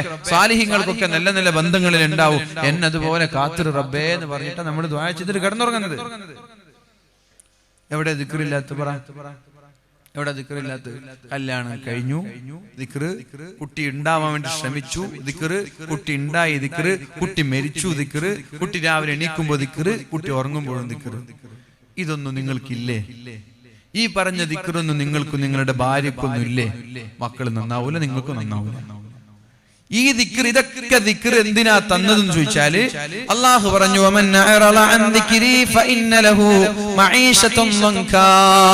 ആരാണോ എന്റെ ദിക്റിൽ നിന്ന് മാറി നിൽക്കുന്നത്, ഈ ദിക്റുകളൊന്നും ജീവിതത്തിൽ ഇല്ലാതെ നിങ്ങൾ സ്വന്തം ഇഷ്ടപ്രകാരം തോന്നിയതുപോലെ ജീവിക്കുകയാണെങ്കിൽ വളരെ ഭാരമേറിയ കുടുസായ ടെൻഷൻ നിറഞ്ഞ ജീവിതത്തിൽ സുഖം എന്തെന്നറിയാത്ത ജീവിതമായിരിക്കും നിങ്ങൾക്കുണ്ടാകുന്നത്. അത് മാത്രമല്ല, നാളെ മഹ്ശറയിലെത്തിയാൽ അതിനേക്കാളും വലിയ പ്രയാസങ്ങളാണ് നിങ്ങൾ നേരിടാനുള്ളത്. കണ്ണുപൊട്ടന്മാരായിട്ടാണ് നിങ്ങൾ അവിടേക്ക് പോകുന്നത്. അപ്പോൾ അല്ലാഹു തആല നിങ്ങളോട് ചോദിക്കുന്നത്, ആ കണ്ണുപൊട്ടന്മാരായ ആളുകൾ അല്ലാഹുവിനോട് ചോദിക്കുന്നത്, അല്ലാഹുവേ ലിമ ഹശർതനി അഅമാ, എന്തിനാണ് എന്നെ കണ്ണുപൊട്ടനായി പുനർജനിപ്പിച്ചത്? ഭൂമിയിൽ എനിക്ക് കണ്ണുണ്ടായിരുന്നല്ലോ. അപ്പോൾ അല്ലാഹു പറയുന്ന മറുപടി, നീ എന്റെ ദൃഷ്ടാന്തങ്ങൾ കണ്ടപ്പോ അത് കാണാത്തതുപോലെ നടിച്ചിട്ടില്ലയോ? വഅല് പറഞ്ഞപ്പോ കേൾക്കാത്തതുപോലെ നടിച്ചിട്ടില്ലയോ? അപ്പൊ ഞാൻ നിന്നൊന്നും ചെയ്തിട്ടില്ലല്ലോ. നീ എന്നെ അന്ന് മറന്നതുകൊണ്ട് ഇന്ന് ഞാൻ നിന്നെ മറക്കുകയാണെന്ന് അല്ലാഹു പറയുമെന്ന് പരിശുദ്ധ ഖുർആനിൽ അല്ലാഹു പഠിപ്പിക്കുന്നുണ്ട്. ഇനി ഒരാൾ ദിക്റിൽ അധിഷ്ഠിതമായി ജീവിക്കുകയാണെങ്കിലോ, അലാ ബിദിക്രില്ലാഹി തത്മഇന്നുൽ ഖുലൂബ് الذين آمنوا وتطمئن قلوبهم بذكر الله. ഓ സത്യവിശ്വാസികളെ, നിങ്ങളുടെ ജീവിതത്തിൽ സമാധാനം ഉണ്ടാകുന്നത്, നിങ്ങളുടെ ജീവിതത്തിൽ സന്തോഷം ഉണ്ടാകുന്നത് ബിദിക്രില്ലാഹ്, അല്ലാഹു അല്ലാഹുവിന്റെ ദിക്ർ കൊണ്ട് മാത്രമാണ്. അലാ നിങ്ങൾ അറിയണേ, ബിദിക്രില്ലാഹി തത്മഇന്നുൽ ഖുലൂബ്. അല്ലാഹുവിന്റെ ദിക്ർ ഉണ്ടെങ്കിൽ ജീവിതത്തിൽ നിങ്ങൾക്ക് ടെൻഷൻ ഉണ്ടാവില്ല എന്നാണ് അല്ലാഹു തആല പരിശുദ്ധ ഖുർആനിൽ പറഞ്ഞത്. അല്ലദീന ആമനൂ വഅമിലുസ് സ്വാലിഹാത്ത്. അല്ലാഹുവിൽ വിശ്വസിക്കുകയും സൽപ്രവർത്തനങ്ങൾ ചെയ്യുകയും ചെയ്യുന്നവർ തൂബാ ലഹും വഹുസ്നു മആബ്. അവർക്ക് അഭിവാദ്യങ്ങൾ, അവർക്ക് സ്വാഗതം, അവർക്ക് പേടിക്കാനില്ല. തൂബാ ലഹും വഹുസ്നു മആബ്. ഇനി ഒരു മനുഷ്യന്റെ രാവിലെ ഇങ്ങനെ ആവണം. ഞാനൊരു ദിവസം ഒരു മനുഷ്യന് എങ്ങനെ രാവിലെ മുതൽ വൈകുന്നേരം വേണമെന്ന് ചുരുക്കി പറഞ്ഞ് ഞാൻ നിർത്താം. സമയം മൈക്ക് നല്ല ഉഷാറാണ്. ഇയാളോട് ഞാൻ പറഞ്ഞു, എനിക്ക് മൈക്കിന്റെ സെറ്റപ്പ് ഒന്നും എനിക്കറിയില്ല, എന്താ മൈക്ക് അതിന്റെ ഓപ്പറേറ്റിംഗ് സിസ്റ്റം ഒന്നും എനിക്കറിയില്ല. അപ്പൊ ഞാനൊരു ഓപ്പറേറ്ററോട് പറഞ്ഞു, ഞാൻ എന്താ പറയുക, എനിക്ക് നല്ല ഇഷ്ടപ്പെട്ട ഒരു ഓപ്പറേറ്റർ പറഞ്ഞു, അടുത്ത എവിടെങ്കിലും പോയാൽ ഞാൻ എന്താ സംഘാടക മൈക്ക് ഓപ്പറേറ്ററോട് പറയണമെന്ന് ചോദിച്ചു. അപ്പൊ അയാൾ എന്നോട് പറഞ്ഞു, നിങ്ങളൊരു 3 സ്റ്റെപ്പ് ഡിലേ കൊടുക്കാൻ പറയും, സൗണ്ട് ഒന്ന് ഷാർപ്പ് ചെയ്യാൻ പറയും, എങ്കിലും ഓക്കെ. ഇപ്പൊ പറഞ്ഞ തെറ്റുണ്ടോ? ഇല്ലല്ലോ, അങ്ങനല്ലേ. എനിക്ക് സത്യത്തിൽ ഡിലേ അറിയില്ല, എനിക്ക് സത്യത്തിൽ ഷാർപ്പ് അറിയില്ല. അയാൾ പറഞ്ഞതുപോലെ ഞാൻ എല്ലാ ഓപ്പറേറ്ററെ അടുത്ത് വിളിച്ചിട്ട് ആദ്യം പറഞ്ഞു, നിങ്ങളോട് അങ്ങനെയല്ല ആദ്യം പറഞ്ഞു, അടുത്ത് വിളിച്ചിട്ട് മൂപ്പരോട് പറഞ്ഞു. മൂപ്പർക്ക് അത് തിരിയുന്നത് കൊണ്ട് മൂപ്പര് പോയ ഉടനെ മാറ്റം ഉണ്ടായി മൈക്കില്, അല്ലേ? ആദ്യം ഉണ്ടായ മൈക്കല്ല, മൂപ്പര് ചെയ്തപ്പോ മൈക്കില് മാറ്റം ഉണ്ടായി, കേൾക്കാനും സുഖമായി, പറയാനും സുഖമായി. ഇത് ഞാൻ എല്ലാ ഓപ്പറേറ്ററോടും പോയിട്ട് പറയും. ആദ്യം ആൾ ഒരിക്കൽ വിളിക്കും, 2 തവണ വിളിച്ചാൽ 3 തവണ വിളിക്കും. എന്നിട്ടും ഒരു ചുക്കും അറിയാത്ത ഓപ്പറേറ്റർമാരുണ്ടാവും, ഒരു ചുക്കും അറിയാത്ത ഓപ്പറേറ്റർമാര്. അവരോട് ചിലപ്പോൾ നമ്മൾ ഈ വലിയ സദസ്സുകളൊക്കെ ആണെങ്കിൽ ഒരുപാട് ആളുകൾക്ക് ഉണ്ടാവും ചില സദസ്സുകളിൽ. അപ്പൊ അവിടെയൊക്കെ പോയാൽ നമുക്ക് നല്ല പ്രസംഗിക്കാൻ ഒരു ആവേശമുണ്ട്. ആളുകൾ ഉണ്ടാകുമ്പോൾ മൈക്ക് ശരിയില്ലെങ്കിൽ ഭയങ്കര ടെൻഷനായി പോകും. നമ്മൾ നല്ല ഒരുങ്ങിപ്പോയ പ്രഭാഷണങ്ങളിലൊക്കെ മൈക്ക് മോശമായാലും ആകെ നിരാശനാവും, ടെൻഷനാവും. അപ്പൊ നമ്മൾ ചൂടാവും. ഓപ്പറേറ്റർ സ്വാഭാവികം 2-3 വട്ടമൊക്കെ പറഞ്ഞിട്ട് ശരിയാക്കിയില്ലെങ്കിൽ, നിങ്ങൾ അറിയുന്നില്ലെങ്കിൽ അറിയുന്ന ആളോട് വിളിച്ചു ചോദിക്കും എന്നെല്ലാം പറയും. അറിയുന്ന ആളൊന്ന് വിളിച്ചു ചോദിച്ചു, വളരെ സ്നേഹത്തോടെ തന്നെ പറഞ്ഞു, അറിയുന്ന ആളോട് ചോദിച്ചിട്ടൊന്ന് ശരിയാക്കി തന്നേന്നാ പറഞ്ഞു. അത് ചിലപ്പോൾ ഓപ്പറേറ്റർമാർക്ക് ഇഷ്ടപ്പെടുന്നില്ല. ഇതേപോലെ ഇയാളോട് പറഞ്ഞ പോലെ എല്ലാവരോടും ഞാൻ പറയാം. അപ്പൊ അറിയുന്ന ആളെ ചെയ്യും, അറിയാത്ത ആളുകൾ ഇങ്ങനെ തിരിക്കും. ഇന്നിപ്പോ ഞാൻ ഒരു പരിപാടി, മാണിവസ്ഥാന്റെ പരിപാടി എന്നൊക്കെ വിളിച്ച ഒരു പരിപാടിക്ക് ഞാൻ പോയിട്ട് വന്നു. അവിടെ പോയപ്പോ പടച്ചോനെ മൈക്കിന്റെ കഥ, ഞാൻ ആ 10-20 മിനിറ്റ് സംസാരിച്ചത് എനിക്കും തിരിയുന്നില്ല, അവിടുത്തെ ആളുകൾക്ക് ആർക്കും തിരിയുന്നില്ല. ഓപ്പറേറ്ററിനെ വിളിച്ചിട്ട് പറഞ്ഞു, ഇങ്ങനെയൊക്കെയാണ് സംഭവം, നിങ്ങൾക്ക് അറിയോ? ആ ചങ്ങായിക്ക് ഒന്നും അറിയില്ല. അവസാനം ഞാൻ പറഞ്ഞു, നീ മോണിറ്റർ ഓഫ് ചെയ്. ഞാൻ ആ സൗണ്ട് കേട്ടിട്ട് ഞാൻ പ്രസംഗിച്ചോളൂ. ഇത് വേണ്ട, ഓഫ് ചെയ്തിട്ട് എന്റെ കൂടെയുള്ള എനിക്ക് മെസ്സേജ് അയച്ചു, പുറത്തൊന്നും തിരിയുന്നില്ല, നിങ്ങൾ പ്രസംഗിക്കണ്ട. എന്റെ കൂടെയുള്ള എനിക്ക് മെസ്സേജ് അയച്ചു. എന്നിട്ട് ഞാൻ അവരോട് പറഞ്ഞു, സംഘാടകരോട് പറഞ്ഞു, ഈ മൈക്കിൽ എനിക്ക് പ്രസംഗിക്കാൻ കഴിയില്ല, എനിക്ക് കുറ്റം പറഞ്ഞിട്ട് കാലം എനിക്ക് കഴിയില്ല പ്രസംഗിക്കാൻ, നിങ്ങൾ മാറ്റുന്നുണ്ടെങ്കിൽ ചേഞ്ച് ചെയ്യുന്നത് ചെയ്തോളൂ. അപ്പൊ അയാൾ എന്താ ചെയ്യുന്ന വെച്ചാൽ വേറൊരു ഓപ്പറേറ്ററെ കൊണ്ടുവന്നിട്ട് മാറ്റിച്ചു. സംഭവം എന്താണ് അവിടെ നടന്നതെന്ന് വെച്ചാല്, സ്ഥിരമായിട്ട് ആ ഓപ്പറേറ്ററാണ് മൈക്കവും സെറ്റെല്ലാം കൊണ്ടുവരുന്ന അയാളാണ്. ഇപ്പുറത്ത് കുറച്ച് പൈസ ലാഭം ഉണ്ടെന്ന് തോന്നിയപ്പോ അയാളെ ഒഴിവാക്കിയിട്ട് ഇയാളെ കൊണ്ടുവന്നു. നിങ്ങൾ ആലോചിച്ചു, ഒരു കല്യാണം നടത്താൻ, ആ കല്യാണം നടത്തുന്ന സമയത്ത് നല്ല ലക്ഷങ്ങൾ ചെലവഴിച്ച് പന്തലും മിനിച്ചറും ഡെക്കറേഷനും ഒക്കെ ആയി, പച്ചയും ചോന്നയും പരവതാനൊക്കെ വിരിച്ചിട്ട് ആളുകളൊക്കെ ഒരുമിച്ച് കൂടിയിട്ട് അവസാനം വന്ന ആളുകൾ അങ്ങോട്ട് കണ്ണൂരിന്നും കോഴിക്കോടുന്നൊക്കെ വന്നിട്ട് ആൾക്ക് സാമ്പാറും ചോറ് കൊടുത്തു വിട്ട് എങ്ങനെ ഉണ്ടാവും? വന്ന ആൾക്ക് മട്ടൻ ബിരിയാണി ഇല്ല, ചിക്കൻ ബിരിയാണി ഇല്ല, ചിക്കൻ പൊരിച്ചില്ല, ഒന്നുമില്ല, ഒരു സാമ്പാറും ചോറ് കൊടുത്തു എങ്ങനെ ഉണ്ടാവും? പന്തലൊക്കെ ഉഷാറാ, വാലും സദസ്സും സജ്ജീകരണങ്ങളും ഉഷാറാ.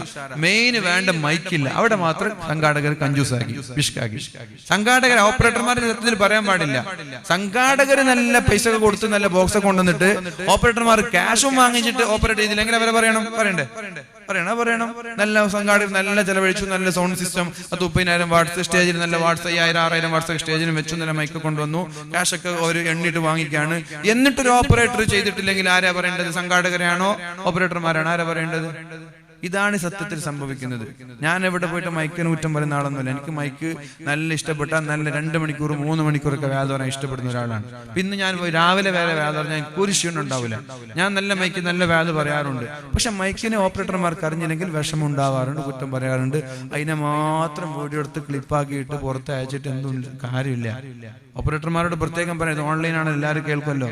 എന്നെ വാട്സ്ആപ്പ് ഗ്രൂപ്പിലേക്ക് ആഡ് ചെയ്തിട്ടുണ്ട് ഓപ്പറേറ്റർമാർ. ആ ക്ലിപ്പ് ഇട്ടിട്ടേ വാട്സ്ആപ്പ് ഗ്രൂപ്പിൽ ആഡ് ചെയ്തിട്ട് എന്നോട് ചോദിച്ചു, നിങ്ങൾക്ക് പിന്നെ ഷാർപ്പ് എന്തെന്നറിയോ, നിങ്ങൾക്ക് മറ്റേ ഡിലേ എന്തെന്നറിയോ എന്നൊക്കെ ചോദിച്ചിട്ടുണ്ട്. ഞാൻ എന്നോട് പറഞ്ഞു, എനിക്കൊന്നും അറിയില്ല, സത്യത്തിൽ ഒന്നും അറിയില്ല, എനിക്ക് ഇങ്ങനെ ചെയ്തെന്നാ ഒരുപാട് ആളുകൾ അറിയുന്ന ആൾ ചെയ്ത് തരുമ്പോൾ തൃപ്തിയാവുന്നുണ്ട്, അറിയാത്ത ആളെ ഞാൻ പറയാറുണ്ട്. സംഭവം അതാണ്. ഇനി ഏത് സംഘാടകരാണെങ്കിൽ നല്ല മൈക്ക് വെക്കാൻ, നല്ല ഓപ്പറേറ്റർമാരെ വിളിക്കുക. അല്ലാഹു റബ്ബ് സുബ്ഹാനഹു വ തആല അദ്ദേഹത്തിന് അദ്ദേഹത്തിന് ആഫിയത്തും ആരോഗ്യമൊക്കെ അള്ളാഹു നൽകട്ടെ. അപ്പൊ ഇതാണ് ഈ വിഷയം. മൈക്ക് ഉഷാറായില്ലെങ്കിൽ സ്വാഭാവികമായിട്ട് നിരാശ ഉണ്ടാവും. ഞാൻ സ്ഥലം പറയുന്നില്ല, ഒരു കാഞ്ഞങ്ങാട് ഭാഗത്തൊരു പരിപാടിക്ക് എത്രയോ ഒരു വർഷം മുമ്പ് എന്നെ വിളിച്ച് ബുക്ക് ചെയ്തൊരു പരിപാടിയാണ്. ഞാൻ നന്നായി പ്രിപ്പയർ ചെയ്ത പരിപാടിയാണ്. കാരണം അതിനു മുമ്പ് ഒരു പരിപാടിക്ക് ഞാൻ അവിടെ പോയവർക്ക് ഭയങ്കര ഇഷ്ടപ്പെട്ടവർ, അതുകൊണ്ട് ആ സമയത്ത് തന്നെ ഇനി ഒരു വലിയൊരു പരിപാടി വെക്കുന്നുണ്ടെന്നൊക്കെ പറയും. 30 ലക്ഷമൊക്കെ സദസ്സിന് ചെലവഴിച്ചൊരു പരിപാടിയാണ്. 30 ലക്ഷം സദസ്സിന് ചെലവഴിച്ച പരിപാടി. സ്റ്റേജിൽ കയറി നോക്കുമ്പോൾ എനിക്ക് പ്രസംഗിക്കാൻ കഴിയുന്നില്ല.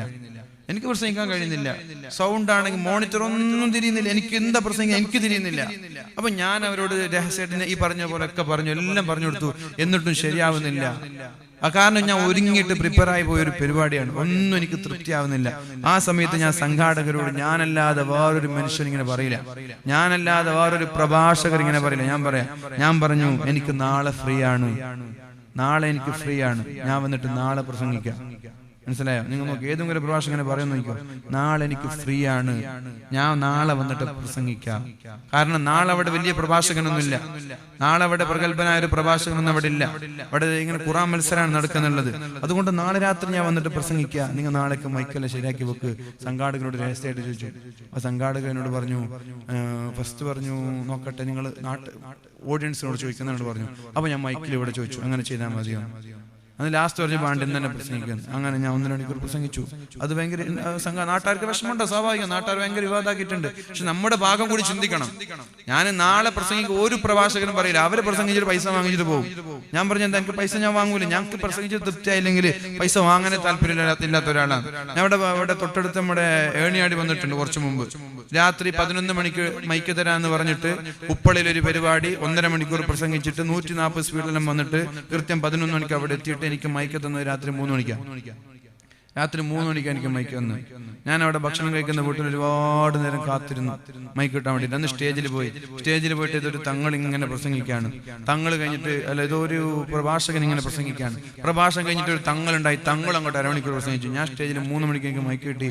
ഞാൻ പറഞ്ഞു ഇത് ഉറങ്ങേണ്ട സമയമാണ്, ഇത് പ്രസംഗിക്കേണ്ട സമയമല്ല. എനിക്കിപ്പോൾ പ്രസംഗിച്ച എന്തും തിരിയില്ല, അതുകൊണ്ട് ഞാൻ പ്രസംഗിക്കുന്നില്ല. അസ്സലാമു അലൈക്കും വറഹ്മത്തുള്ളാഹി എന്ന് പറഞ്ഞ് ഇറങ്ങി. വണ്ടിയുടെ വാടക പോലും ഞാൻ വാങ്ങിച്ചിട്ടില്ല. കാസർഗോഡ് നിന്ന് ഏകദേശം ബന്തെടുക്ക് ഏണിയാടിക്ക് പോകാൻ എത്ര കിലോമീറ്റർ ഉണ്ടെന്ന് വെച്ചാൽ മതി. ഞാൻ പ്രസംഗിക്കാൻ സ്ഥലത്ത് ഞാൻ വണ്ടി വാടക ഞാൻ വാങ്ങാറില്ല. ഇതൊക്കെയാണ് സംഭവം. ജനങ്ങൾ എന്തൊക്കെയോ പ്രചരിപ്പിക്കും. അതൊക്കെ അതേപോലെ ഒരു ദിവസം ഹർത്താലുണ്ടായി. അന്ന് ഞാൻ മലപ്പുറം ജില്ലയിലേക്ക് പോവാണ് കാർ എടുത്തിട്ട്. പകുതിയാകുമ്പോൾ കാഞ്ഞങ്ങാടെത്തുമ്പോൾ എന്റെ വണ്ടി റിസർവായി, എണ്ണ റിസർവായി, ഓയിൽ എവിടെ നോക്കിയാലും പമ്പില്ല.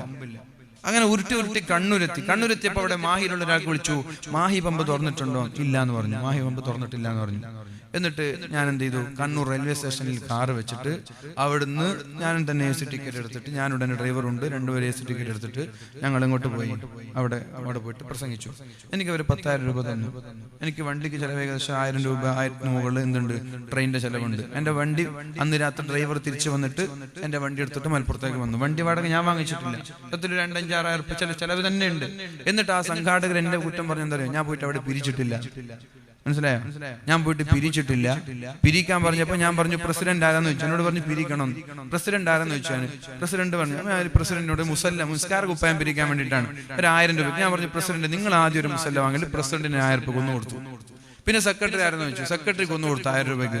ട്രഷറർ ആരാന്ന് ചോദിച്ചു. ട്രഷറിന് 1000 രൂപ കൊടുത്തു. അങ്ങനെ സദസ്സിലുള്ള കൊടുത്തു. അവസാനം ഞാനൊന്ന് വാങ്ങിച്ചു 1000 രൂപയ്ക്ക്.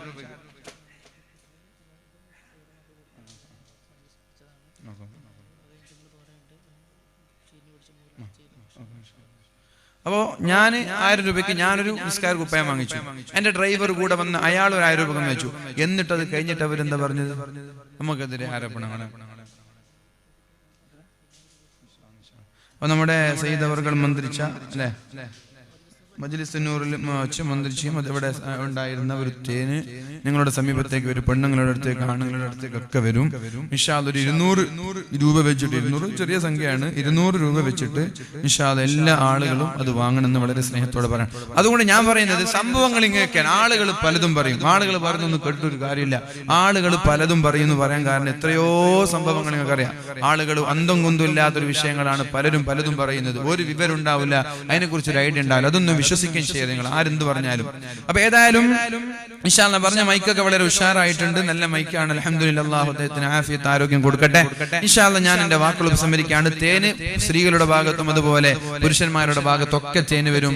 അപ്പൊ എല്ലാവരും അത് വാങ്ങുക. എന്നിട്ട് ആത്മാർത്ഥമായിട്ട് നിങ്ങളൊരു 11 ഫാത്തിഹ ഓതിട്ട് ഊതിക്കോളൂതിൽ. 11 ഫാത്തിഹ എന്ന് പറഞ്ഞാൽ എല്ലാ രോഗത്തിനൊക്കെ ശിഫയാണ്. നിങ്ങൾ തന്നെ ആത്മാർത്ഥമായി വുളൂഅൊക്കെ ചെയ്തിട്ട് നല്ല ഇഖ്ലാസോട് കൂടി ഒരു 11 ഫാത്തിഹ ഓതി അതിലേക്ക് മന്ത്രിച്ചൂത, എന്നിട്ട് ശിഫ കിട്ടുമെന്നുള്ള ഉറച്ച വിശ്വാസത്തോടു കൂടി കുടിക്കുക. ഇൻഷാ അല്ലാഹ് നിങ്ങളുടെ എല്ലാ അസുഖങ്ങൾക്കും അല്ലാഹു ശിഫ നൽകട്ടെ. അപ്പോൾ നമ്മൾ അമൽ ചെയ്യുന്നതിനനുസരിച്ച് അല്ലാഹു തആല നമ്മൾക്ക് മഹത്വങ്ങളും സന്തോഷവും നൽകും. രാവിലെ എണീച്ച് ഈ ദിക്ർ ചൊല്ലി സുബ്ഹി നിസ്കരിക്കാൻ വേണ്ടി തഹജ്ജുദ് നിസ്കരിക്കുക. ഒരു മനുഷ്യന്റെ രാവിലെ എങ്ങനെയാവണമെന്ന് ഞാൻ നിർത്തുകയാണ്. ഇൻഷാ അല്ലാഹ് ഒരു മിനിറ്റ് കൊണ്ട് ഞാൻ ഓടിച്ചു വിടാം. രാവിലെ എങ്ങനെയാവണം നമ്മുടെ രാവിലെ ഒരു ദിവസം എങ്ങനെയാവണം? തഹജ്ജുദ് നിസ്കരിക്കാൻ നമ്മൾ എണീക്കണം. എന്നിട്ട് തഹജ്ജുദ് നിസ്കരിച്ച് സുബഹി വരെ ഖുർആൻ ഓതുകയും ദുആ ചെയ്യുകയും വേണം.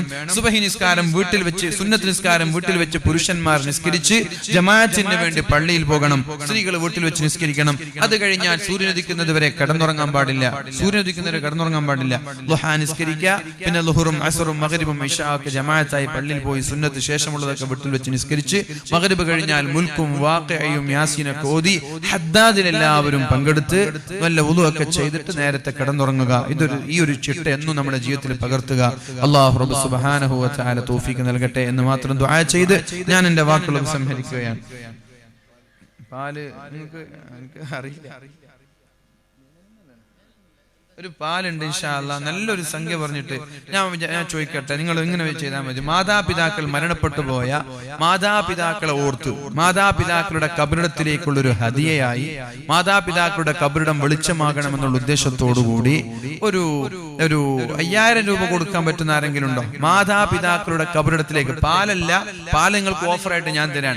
നിങ്ങളുടെ മരണപ്പെട്ടു പോയ മാതാപിതാക്കളുടെ കബറിടം വെളിച്ചമാകണമെന്നുള്ള നിയ്യത്തോടെ, വിശാലമാകണമെന്നുള്ള നിയ്യത്തോടെ, സ്വർഗീയമാകണമെന്നുള്ള നിയ്യത്തോടെ, വല്ല ശിക്ഷയും അവർ അനുഭവിക്കുന്നുവെങ്കിൽ ശിക്ഷയിൽ നിന്ന് രക്ഷപ്പെടണമെന്നുള്ള നിയ്യത്തോടുകൂടി ആരെങ്കിലും ഒരാളെങ്കിലും ഒരു 5000 രൂപ, എന്റെ മാതാവ്, എന്റെ വീട് മാതാവ് തന്ന, പിതാവ് തന്നതാണ്, എന്റെ സ്ഥലം പിതാവ് തന്നതാണ്, എന്നെ പോറ്റി വളർത്തിയ 10 മാസം ഗർഭം ചുമന്ന എന്റെ മാതാവ് എന്ന വിശ്വാസത്തോടുകൂടി മാതാവിന്റെ പേരിൽ, മരണപ്പെട്ടു പോയ മാതാപിതാക്കളുടെ പേരിൽ ഒരു 5000 രൂപ കൊടുക്കാൻ പറ്റൂലാണെങ്കിൽ ആരെങ്കിലും ഉണ്ടെങ്കിൽ കൈപ്പൊക്കെ.